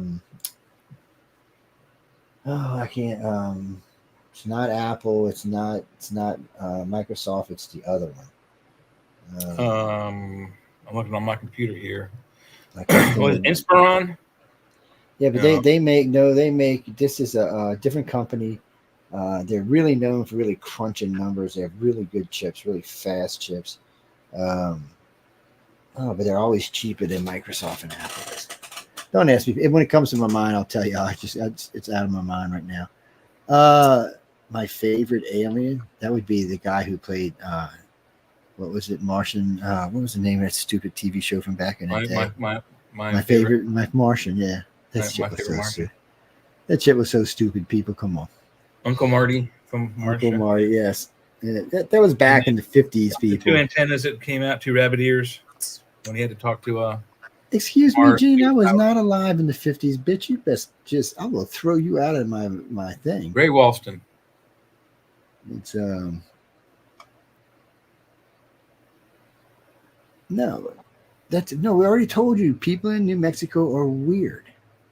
And they're blue colored. I used to live there. You know what it is? They're blue colored and they're weird. And they have like all this UFO alien sentimentality. I don't know how to say it. Like only in Roswell. The rest of the state's in Roswell, because that's where I live. The elementary schools would go to the planetariums for field trips. Well, there's a lot of interesting people in Roswell. I mean, And believe it or not, there's actually some pretty good Mexican food in Roswell. I was really surprised. I've eaten there like 3 different times. That's way down at the end of the street. Yeah, well, it's on Main Street. It's like down at the end of town. It's a pretty big place. They got good food there. I was like, wow. I don't know now. I ain't been in there for 6 or 7 years now, but Alien I know moved there, so I can't go there anymore. So I don't want to get abducted or probed or something. I remember it's more than likely probed. That we That's more than likely probed. Yeah, see? I think we determined early in the show that the aliens don't actually do probes. This alien does. This one down here in the room with us does. You gotta watch some of these aliens. They are evil. No, Christopher. As far as I know, as far as real probes go, it may happen one time when you first go from being a child to puberty. That may be the time. But as far as most experiments go, there's no probing. What about? Well, what are they confusing probes for tracking devices?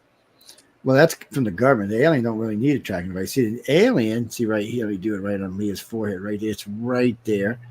They don't need it. They track you through your DNA, which, by the way, the U.S. government is working on, is being able to track people by their DNA. Once they have a DNA sample, they should be able to track you. Well, the aliens already do it that way. They just track you via your DNA. And remember, for the aliens, they're not trying to track all 8 billion of us. They're only trying to track the 1.5 billion that are being abducted. Honestly, I don't think I'm all that important to them anymore. I feel like they've lost interest in me. Yes. Well, you wouldn't have found me if you weren't. They'd have sent you to some dumbass. I'm sorry, but they would have. They wouldn't have sent you to me. They'd have sent you some dumbass. You know that. Pete, tell her. See, Pete came to me a couple of years ago. Pete was on his last wits. I don't even know how to say it. He was just done with everything. Between his everyday life and the shit that the aliens were putting him through, he was done. And he said, "Well, I must be useless. Nobody would treat anybody like this that was useful." I said, "No, you're just not looking at it the right way." And we spent some time together, or 3 years. He's still a friend of mine. And finally, he started understanding some of the stuff that was going on. Then he started understanding that he could use some of his abilities, like his empathic and telepathic abilities. See, as humans, we let too much emotion get in our way sometimes. So it blocks out some of our abilities. And in his case, between what was going on with the aliens, his kids, and his current ex-wife, he remarried a contactee, by the way, and has been married to her for, well, since he married her. They madly in love. They so much in love, it makes me crazy sometimes. I'm like, that's enough, guys. Oh, no, we lost it. I don't care if y'all love each other. Stop. Not before I put a voodoo hex on your ass or something. But he was truly, he's not the only one. I mean, I run into contactees and that don't even know they are, that are sometimes, and I've been there myself. I don't like to tell people that, hey, look, I understand how it is to be without hope, I guess, for different reasons. Everybody experiences for different reasons, but I do understand it. And I have been there myself, and it wasn't easy for me to climb it. Most people don't know it, but when I was young, I was a fucking alcoholic. In my 20s, I drank like a fish, man. Yeah. And it wasn't even a big thing down here. Everybody did. Everybody in my freaking family was alcoholics. All my friends were. Pretty much everybody in the state was. It was just an exceptional thing, an acceptable thing to drink. Well, all the drinking did was help me to mask stuff, help me to sleep, actually. It's really, really, truly what it does, because contactees have very, very, very vivid dreams, whatever they may be. They're just vivid. It's like living in a damn dream almost. I can't handle it anymore. Well, that's what I'm saying. You see things, so your abilities have to be activated so you can push back some of it or make sense of it. Either way will help deal with it. All it keeps telling me is that I'm going to end up homeless in the middle of some downtown area, starving to death. Well, if you got to end up homeless, fucking go to LA where they're giving out $600,000 condos. Well, I'm going to walk there. Hey, actually, Governor Newsom might fly you there. That crazy bastard. Oh, I was listening to that yesterday. Y'all be sure to tune in to News on the Flip Side Friday night. I got some serious bitches coming up, which we can't get into tonight because this show doesn't do that. Plus, there's another good one. I'm watching Newsweek. Oh, there's been a sudden flip flop. Oh, it looks like Trump this, Trump that. And then I said, oh, damn, that bad Trump. And then later on, that same place, I see, God, the way Trump's going, this is going to be a landslide. I'm like, give me him. Just pick one, people. Make up your mind. But you can't trust Newsweek in anything they say, no matter what. I have not seen one time where Newsweek has said anything good about Trump. I just get tired of the lies, people. I don't, what do you mean who I'm voting for? Come ask me on Friday night and I'll tell you. Isn't Newsweek's logo blue?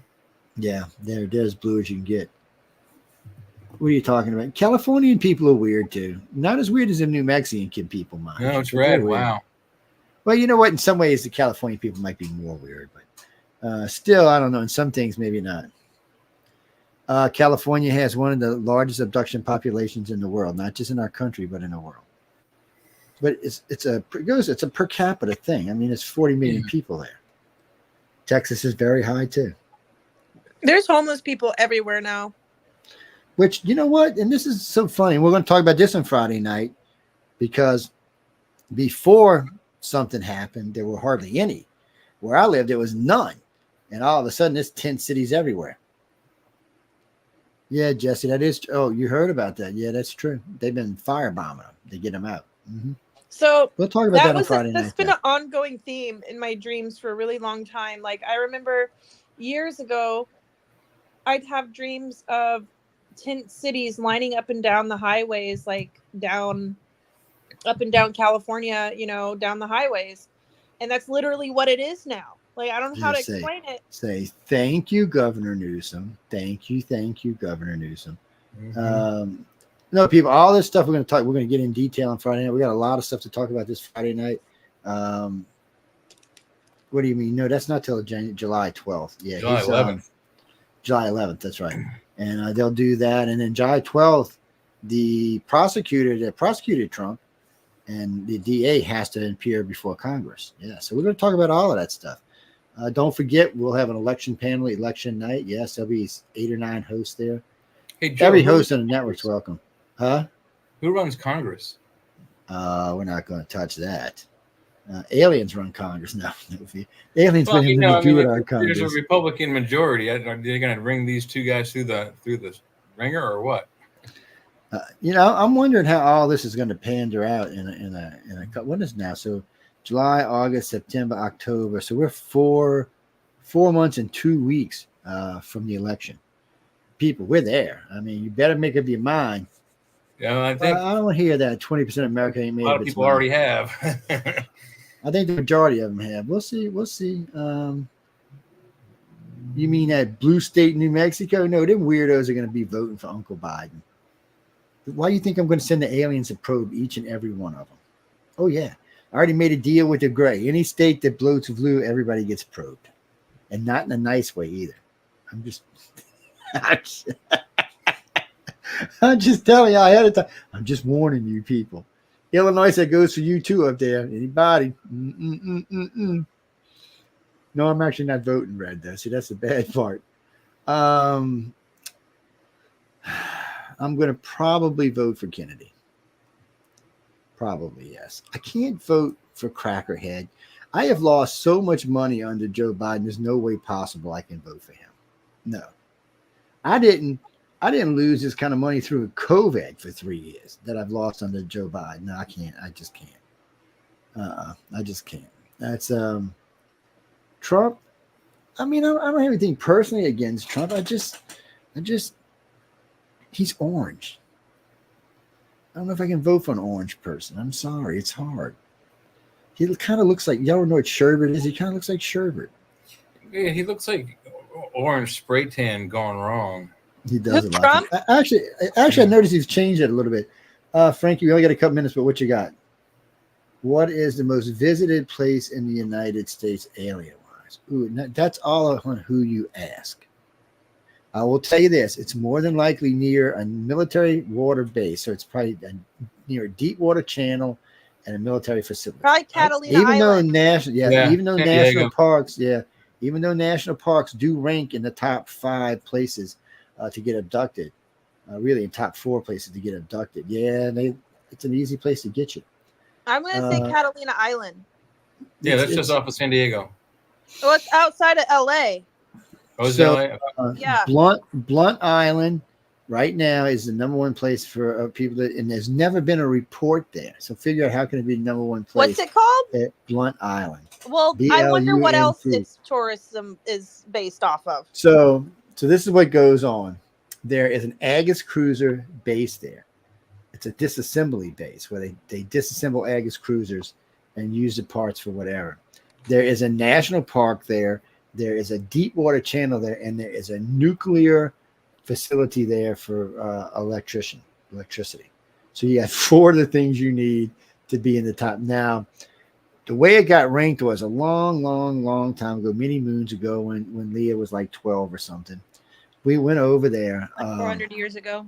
That we went as a group and went over there. And we were just cruising, taking pictures all over the place. We weren't really there doing any alien abduction and stuff or any alien stuff. We were just there, not sort of vacationing and taking pictures everywhere. So we see this plant. Jason, my friend Jason Wilson, starts snapping pictures. Now, what's funny about this picture is available on the icar1.com site. You can find it there. It even has the type of camera we used to take it when we took it the whole 9 yards. So we take this pictures. We get back to the hotel late at night. We're going through the pictures. We don't see anything in these pictures, nothing. So he gets home because we went through them really fast. He gets home, about a week passes. I get a phone call. Joe, I got to show you something. I'm going to send you something real quick. He sends me this email. I open it up. I'm like, shit, what is this? So on the island itself, what you see is you see the whole plant, and then you see 2 smokestacks going up in the air, and they got a little light blinking on a smokestack. When you look above the smokestack, you see a big, huge circle. And what makes it even weirder is the trickle of smoke coming out the smokestack is going up to the circle and picked up. And it's what's reason you can see whatever this is because the smoke got wrapped up in whatever was there. Without the little smoke, the exhaust, you would have never seen this thing. Whatever it was pulling, so it looks like a big dropa stone with a hole in the middle, right? And you see the smoke. So we were all like, wow, I took it on Coast to Coast show, George Norrie. Still, a couple of weeks go by, we find something else. On the side of one of the towers is a UFO on an angle headed right for the middle of the hole. Perfect. Just, we're like, son of a bitch, man. It was a great picture. And that's why we keep it. It's still there today. And it's one of those things when you look at it, you're like, wow. And we didn't see it with the naked eye.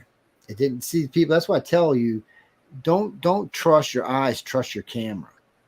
Because a lot of times you're not going to see stuff. Same thing for paranormal people when they're ghost hunting. Don't trust your eyes, trust your camera, because the shutter speed. I don't know, man. I've seen some things with my eyes too. No, I'm not saying you're not going to see things with your eyes. That's not. But I'm just when you don't see anything, you should always check and see. What's that, Frank? Let me see if I can find it right quick. Let's see, icar1.com. What I only go to this site so often. I haven't actually worked on this site. This site was originally put up because there are some personal experiences there.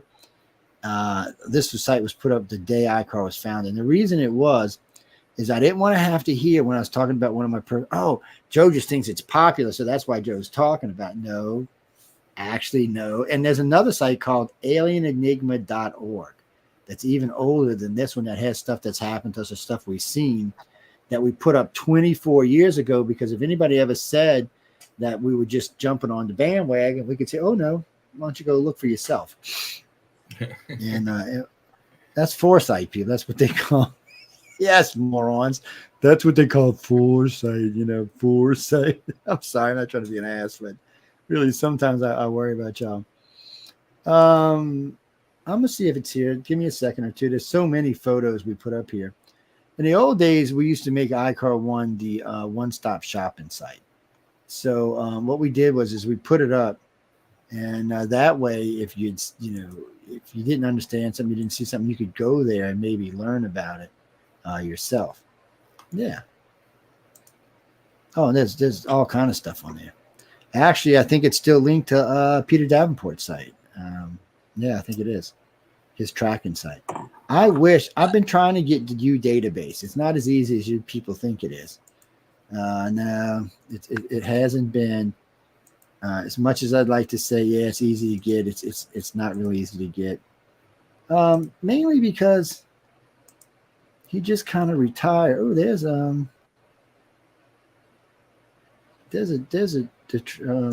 the golf breeze picture. Huh, that was crazy looking. Ed Walters, I remember those. Yeah, there's so much in here. Yeah, I mean, there's so much data and so many pictures from around the world. I don't think we've updated it. Oh God, in a few years. Okay. Let me see. Let me do this real quick. Let's see. Present. Screen share. And I think it's going to let me show it. Okay. No, maybe it isn't going to let me show. Oh, yeah, there it is. Add to screen. There we go. Let's just go ahead and blow it all the way up. I'll make the picture all the way big as it'll go. Let's go in here and blow it all the way up. Okay. Now, this is a picture. Yeah, you probably have. Now, if you look at this, you can see this is a base. I mean, not a base. This is just a power plant. You see the water. You see the little water coming out. And if you look up, you'll see the smoke coming out the stack right here. Oh, wait. I don't know if y'all can see it because the way I'm doing it. Let me do it a different way. Hold on. Let me do it like that. And let me put it on this screen. Y'all see the arrow going around now? Yeah, it's there. Okay, so on this first stack, the one to the left in the middle, if you look, you'll see some smoke coming out the top of it. And if you go up and to the left, you'll see this big disc. And this is a perfect disc. It's not like wobbly or weebly or anything. It's a perfect disc. At first, I thought what we got was a saucer, a big one. I thought we had picked up a saucer, and it still may have been a saucer waiting on its on a scout craft. Whatever this was picking this smoke up and was making it visible. So we're going to scroll down a little bit, and here you can see it a little bit better. It's a little hazier, but you can see it's you can see nice. two of the gravity generators. Yeah, you see them right here, and you see all this right here. But if you look right here, see this ring around this smoke stack? Right to the left of it is a craft. Oh, yeah. And it's on an angle for the center of this. So either this is a portal or this is a saucer itself waiting to pick this up. This is probably one of the best pictures anyone's ever got of this. I mean, I've never seen anything like, people are always talking about the Dropa stones, and it looks like a Dropa stone, but it's not. And see right here, it tells you when it was taken. It was taken on March 4th with a digital Canon A60 in Little Marsh Island, Florida. So it's 2004. That's the year I graduated from high school. So this is 20 years ago to the day is when this was done. So you can see it, and then you go back up to this one, and you see it all nice and pretty in color, and that's when you can see the saucer or whatever this thing is off to the left. I mean, you can clearly see it's there. It's definitely translucent. You can see the smoke here, and the smoke's coming up. Well, whatever it is, I don't want to say it's translucent. It's definitely it's immune to optical detection, and it's obviously spinning because the smoke from the smokestack is going in a circle and highlighting the bottom of it. Yeah. And then you're not even sure what that's about. And then you see this little craft right here, and you realize that whatever this thing is waiting on this. Is it a saucer? Is it a portal? Or just let it out? Yeah. But it looks like it's bending it's kind of cockeyed, like it's moving up towards it. Which I can't say that for 100%, but it's there. No one to date can explain this. No one at the power plant. No one anywhere. No ufologists. No one can explain what this is. No meteorologist can. I've never seen a cloud like that. No, and everybody says the same thing. You know what's funny? The meteorologist said, no, there's something physically there. Two of them looked at it and said, there's something physically there. He said, whatever this is, he said, the smoke is being picked up by it. And as it craft or whatever, and he called it a craft, whatever it is turning. He said the smoke is being distributed around the craft. And he said it must have been there for at least a few minutes to be so well covered.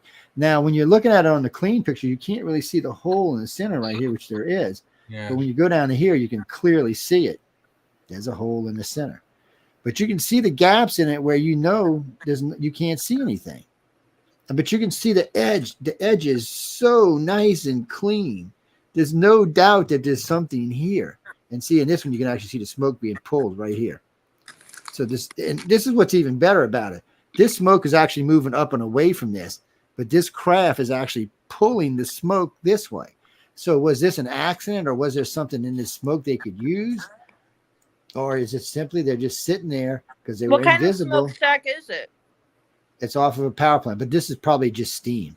Yeah. It's probably off one of the turbines. And it's probably what it is. And these are just other weird shit we've taken. This here and here is a craft landing at Eglin Air Force Base in Florida. We got it on video. We still have it. This is actually a picture taken from the TV. This is just a great picture. It's it tells you, we usually tell you what cameras we're using. This is Eglin Air Force Base. This is a radar drone with some kind of bubble encasing it, not the white dome that's on. This thing actually encases the whole thing. Wow. The whole base, the whole ground base and everything. It's you know what it reminds me of? I don't know if y'all remember that stupid spy movie where they used to retire spies, and if they tried to escape, they'd send this weird round bubble out to get them. That's what it reminds me of. It is crazy. This one was taken in 2001.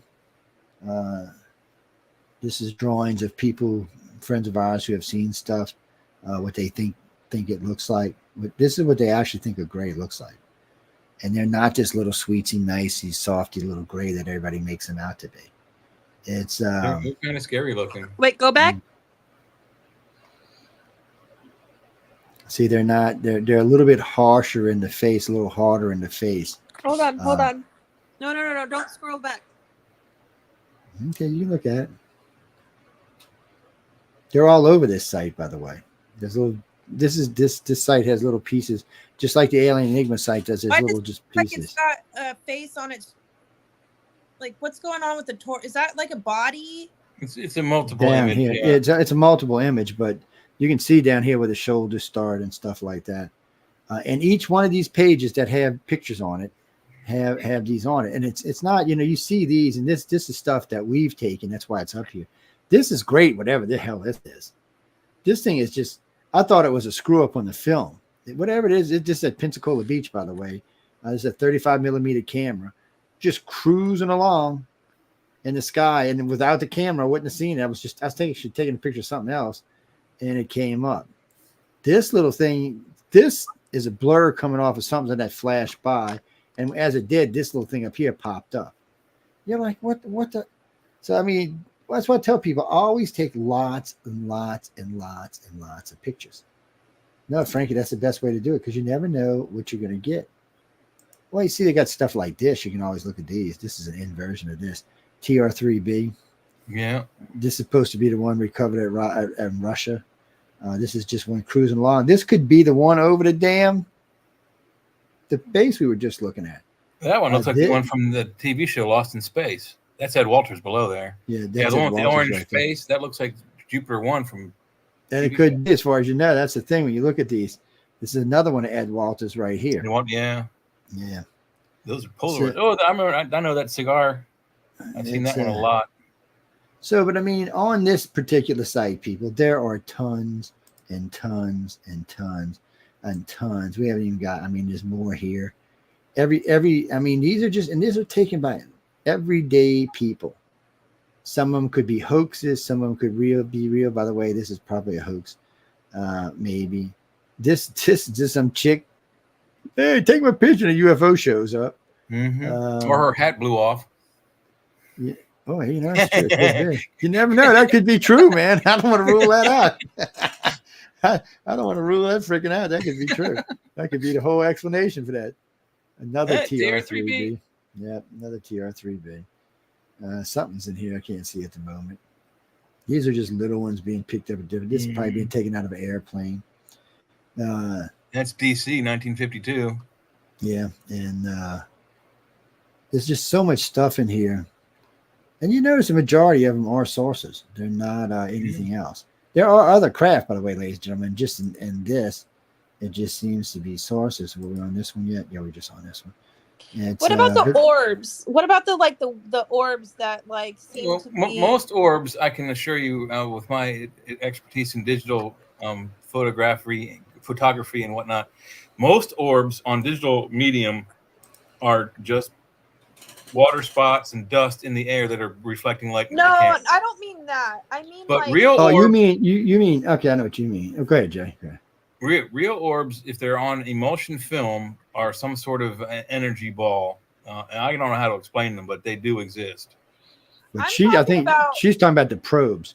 So they got orbs that are this big, orbs that are this big. They got orbs the size of your house. They've been seen all over the place. And as far as I know, they're not man craft. They're just probes. I can't prove it 100%, but it just seems like maybe except for the really, really big ones, they might have somebody in them.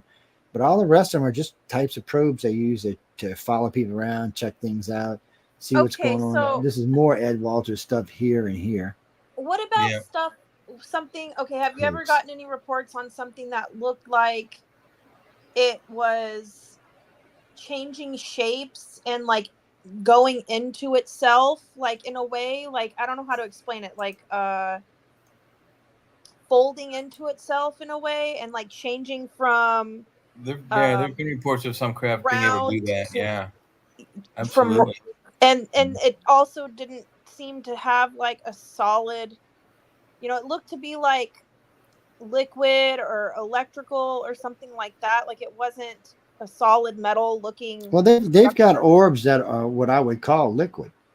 They roll around inside each other and it folds over each other. It rolls around. There's also craft that have these sources that come out the water that have these weird like globs of golden orbs that just come dripping off the sides of them. I'm not even sure what the hell they are. I've seen that personally. I've seen that in Pensacola, Florida, with the people from Unsolved Mysteries and 500 other people on the bridge. 500 other people, including the mayor of Pensacola, police chief, and the fire chief.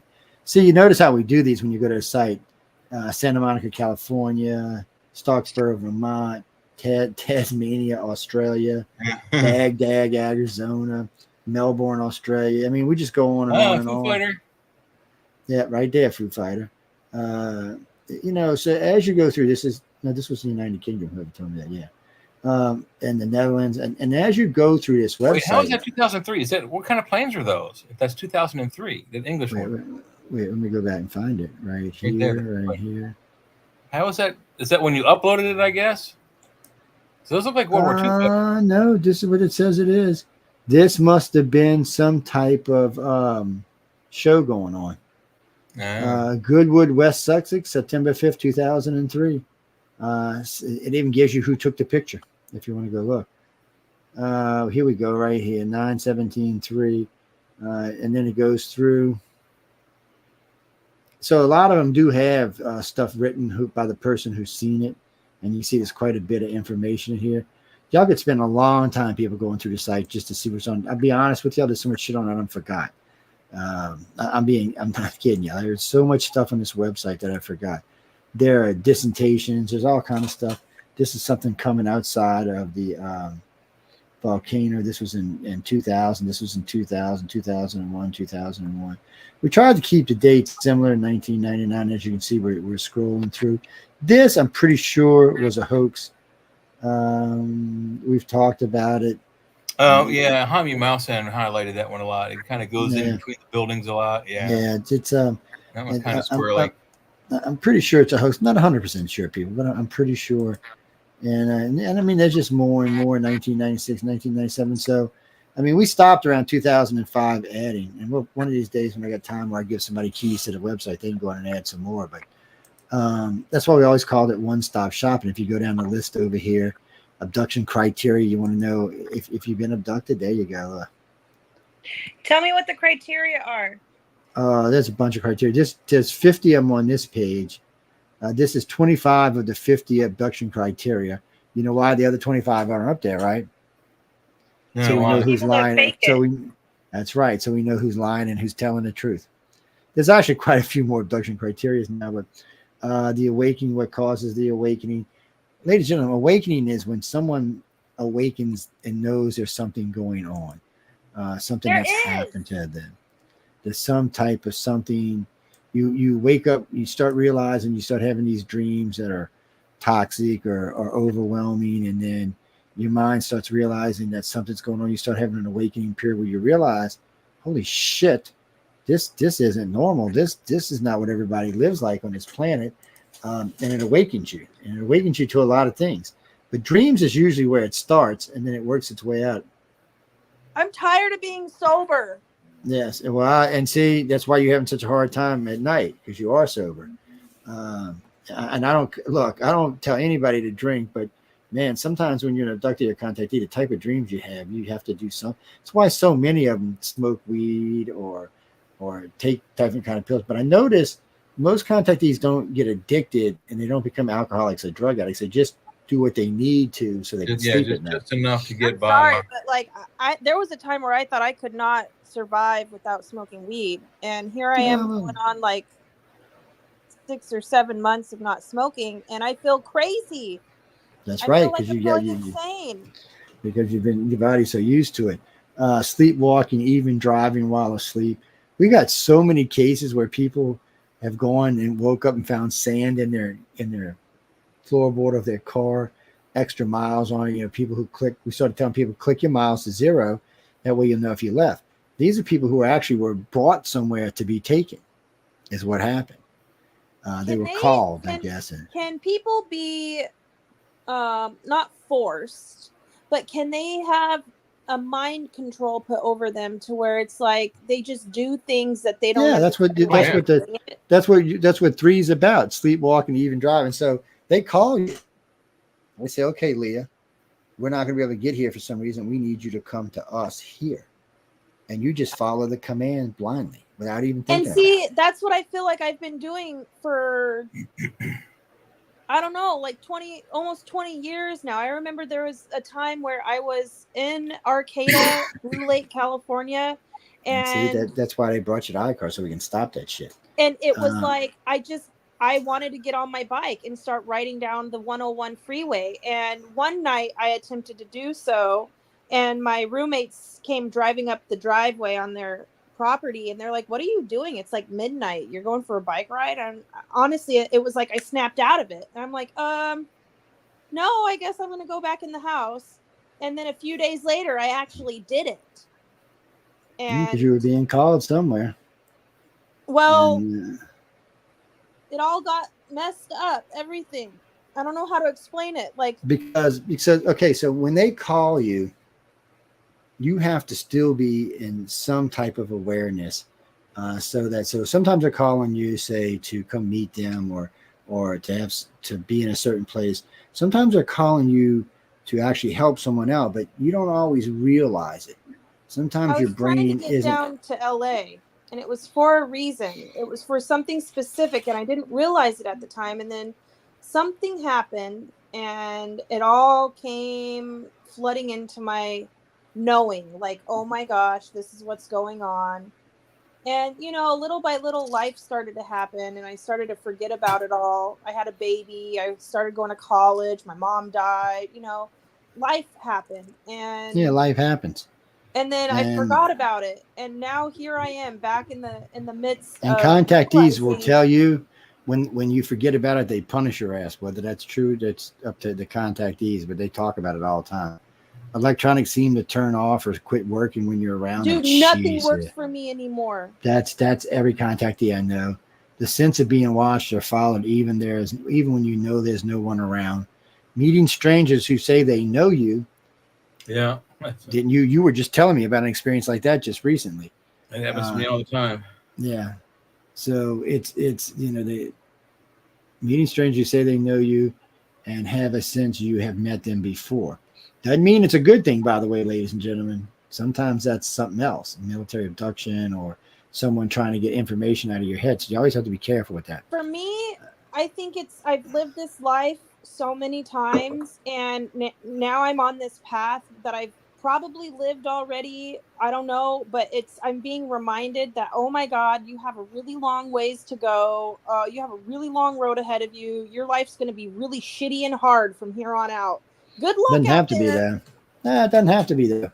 You do what you need to be doing, and then it'll straighten out just like it's supposed to. Do what I need to be doing. If I knew what I needed to be doing, I'd be doing it. Yes. Well, you're reading this list tells you half of it right off the bat. can't Oh, read. then they got bruises and scoops and marks and indentations. Dude, yeah, Um, look at this. I don't know where it came from, but I got some crazy bruise on the inside of my arm right here. Yeah, which happens a lot when they grab you and you struggle. Yeah, I don't fucking know where it came from. It just Yeah, but is showed that up more of all a of a My sudden. Labs thing, or is that more of an alien? Because I mean, the aliens are not Could be just both. Could be both. Yeah, because sometimes you'll be all calm, so they'll just be letting you sit there, and then you'll do something like try to run, and then one of them will just reach out and grab you.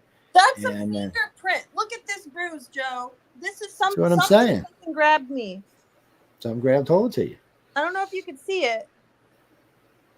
No, not really. It's hard to see from here. Let me see. It's because I have this stupid phone, but there's like, it looks like fingerprints, like right here. Boom, boom, boom. Yeah, well, if it's on the insides of your thighs or the inside of your arms, a lot of times that's what it is. It's going to be a fingerprint. Family history of abductions. Child dreams of strange encounters with non-human beings when you were a child.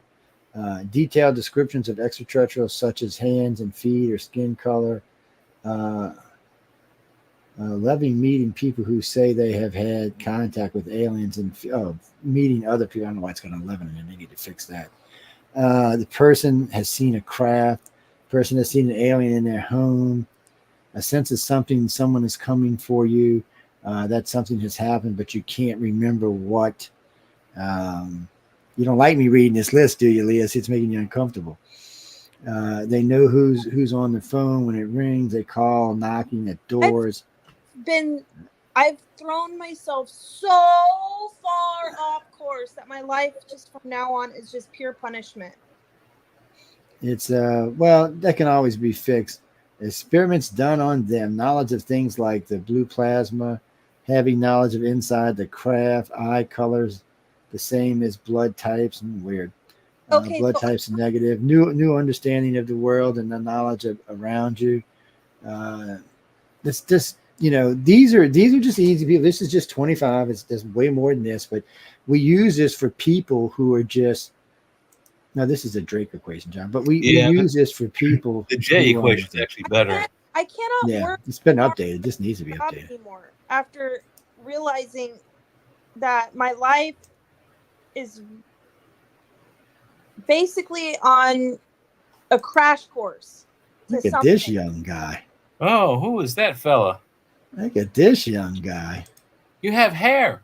I know, lots of it too. But I still got my sunglasses on my head. Somebody asked me one time, he says, because you're losing your hair. I said, no, go back and look at pictures when I'm young. You'll see I still wear them. This is actually a really good article. This was done by a cub reporter from the Times who gave us the whole living section to do this article on us.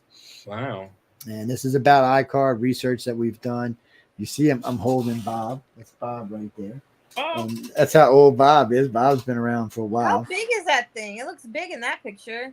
That's because it's up close. It's actually pretty big. It's as big as a human head. I-Core questionnaires. All kind of different questionnaires. Reptilian encounter, gray alien questionnaire. Have you been abduction questionnaire? Abducted contactee education. Read the gray alien one. It's just we make them extremely long so that people who are not real contactees won't finish them. That's why they're like this. And an abductee will finish this in no time at all. They will blow through this in an hour or two. Joe, do you remember how we met? Like, do you remember the first time I made contact with you guys?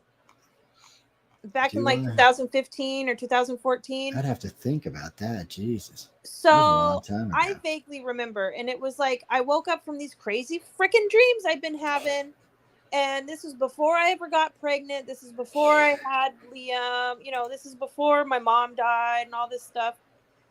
This was when I was like, honestly, at a decent part of my life. Like I was pursuing a college degree. I had just got admitted into a university. And anyway, I wanted to like get a college degree. And then I'm living by myself and I start having crazy dreams again. And so I decided, all right, it's time to go and figure out what it all is. Like, why did I see an alien face to face when I was a child? Why am I having all these weird dreams?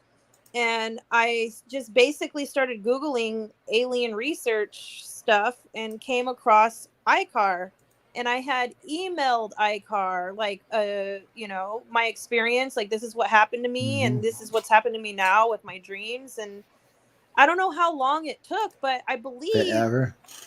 it took honestly like maybe less than a month before I heard back from someone. And I don't think it was you, it was someone That wasn't me. else. I don't usually answer. It's usually one of the other, which right now we're in the middle of changing all of our directors around, but it's usually one of the directors that answer.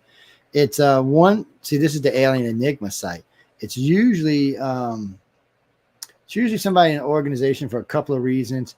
One, they like to filter who I talk to because they know I got X amount of time, so they really do like to filter who Well, I'm thank you for talking giving to. me so much of your time, Joe.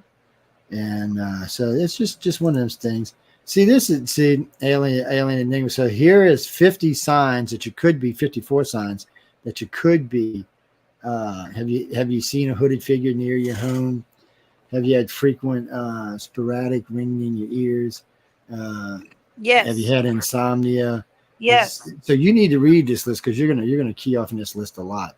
This is alienenigma.org, but these sites were put up so that people could go through and see before they contacted us if it was worth contacting us. Well, These see, are I don't different even cases. need to read a list to know what I've seen. You know what I mean? Like I know that there's something going on. I know that my dreams have sent me to places, or like I've been sent to places and it's just disguised as dreams.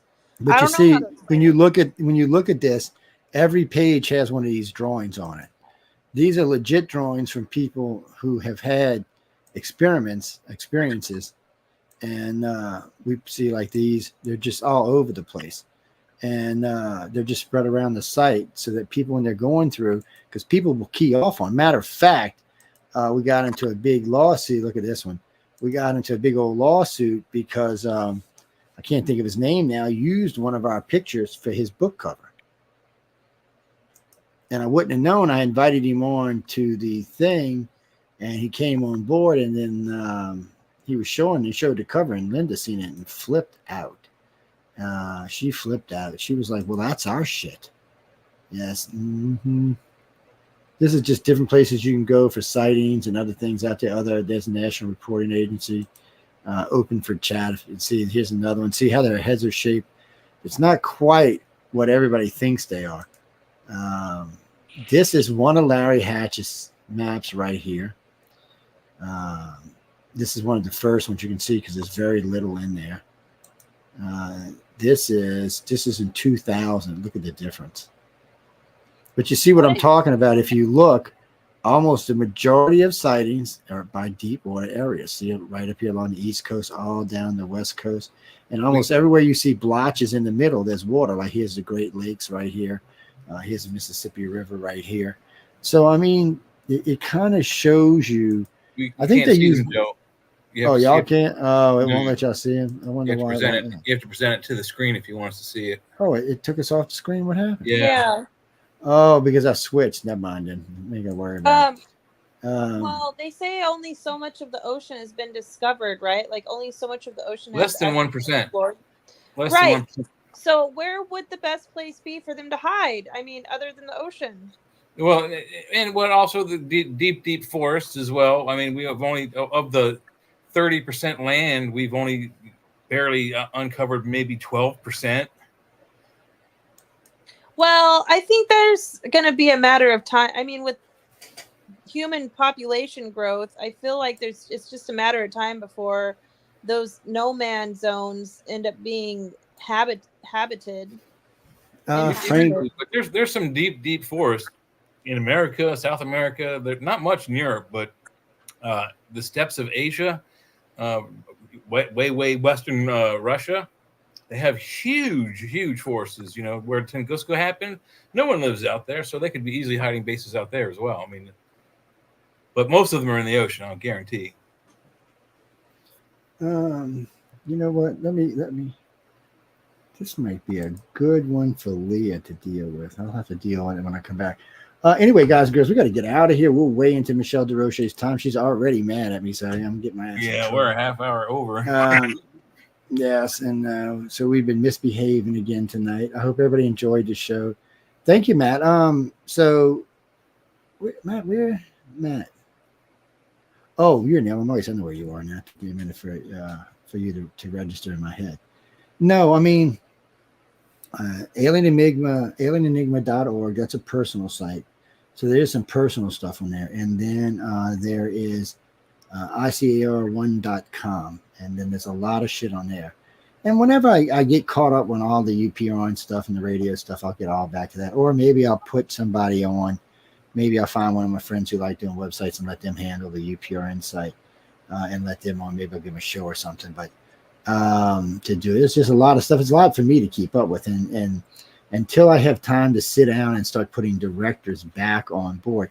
By the way, we are looking for directors for all states and all countries. I didn't fire everybody. I put everybody on extended leave until we decide how we want to redo. The organization worked great for the first 20 years, 25 years it was around. Now it needs to be brought up to speed for a more modern, woke era. Yes, aliens are woke. My ass, people. Aliens are not woke. You go tell the Grays don't probe me and see what they tell you, buddy. Yeah. But we got to go. I want to thank everyone for tuning in to United Public Radio and UFO Undercover. I am Joe Montaldo, Jay McDickles, Leah Dunbar. We're all here to hang out. Don't forget, Friday. Well, every Friday now until Election Day will be a good show. No matter what, there's a lot of stuff to cover. A lot of fireworks are going to start coming. I mean, we haven't even seen the half of it yet. July 11th. When is the 12th? Let's go look at a date right quick. What's the first Friday after the 11th? Is will be the 14th. We might have to do a special show. We might have to air on Wednesday for News and the Flip Side on this particular. Well, we'll see how it goes, and we'll go from there. Christopher, no, really, everybody in New Mexico is whacked. No, just in Roswell. No, all the rest of the state's nice. People in Carlsbad is nice. You go to the Crystal Caverns, it's real pretty down there. And then you got to until you go to Roswell, and then they're like running around with ray guns and shit. You want some coffee? Let me put the ray gun on you. You want some food? I got 2 ray guns for that, buddy. Yeah.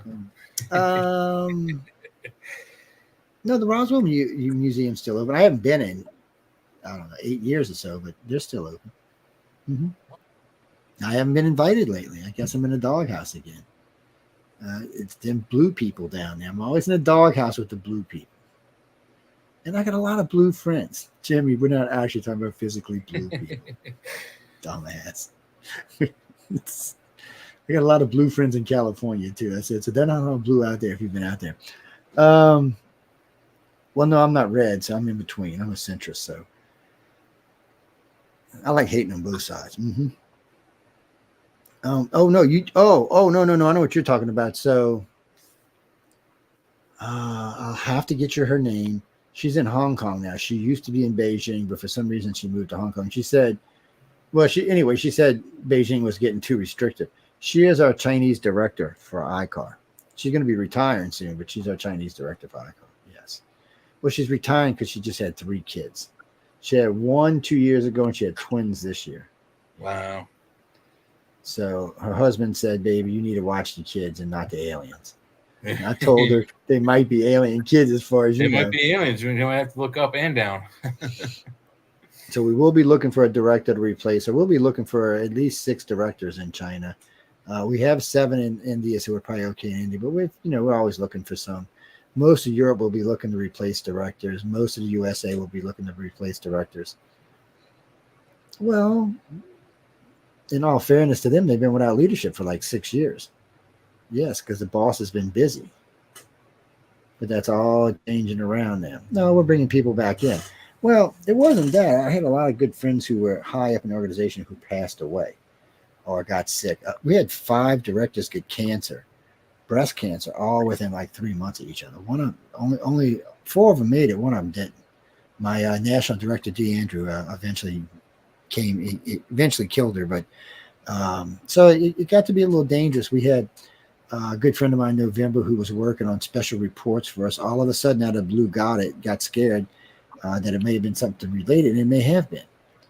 So, and a few other people, when you get 5 women in the same organization get cancer all within 5 months of each other, it seems a little bit more than a coincidence. Yeah, it's not contagious like that. Yeah, so, and they all lived in different parts of the United States, and they were all different ages. So I don't know, but anyway, we pay attention to that kind of stuff, and it goes into the database like everything else does. Well, if you're looking for we're looking for directors in Canada. What do you mean, Michelle? I got Michelle plenty busy. I'd love to make Michelle a director in Canada, but I keep her busy, and what I don't have her doing, her family's got her doing.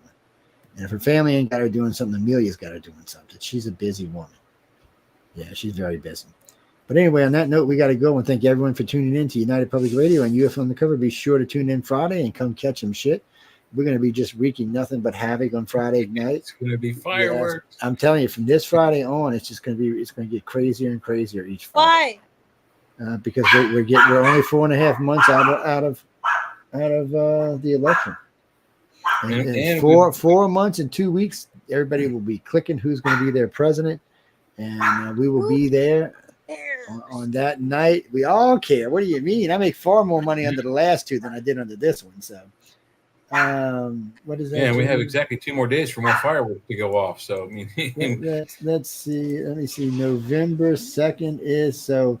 I guess it's going to be Friday, November 1st, or Monday, November 4th, because the 2nd is a Saturday. I don't know. They might do an election on Saturday. They don't usually. Though. No, it'll be on that following Tuesday.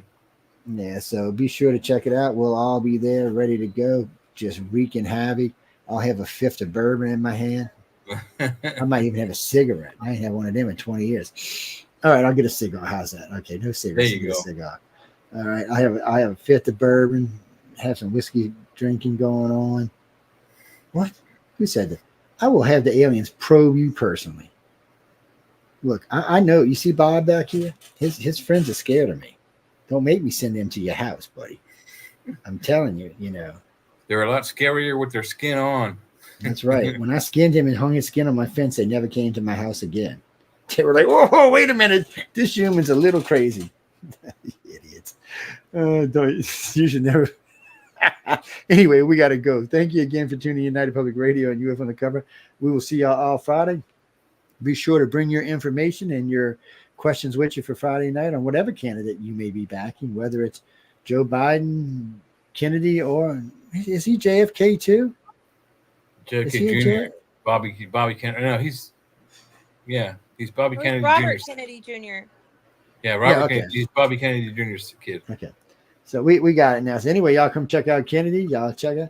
We're going to be talking about all of them. Kennedy, as far as I know, is not leaving the election. He told the Democrats, he gave them the, I don't know what to tell you.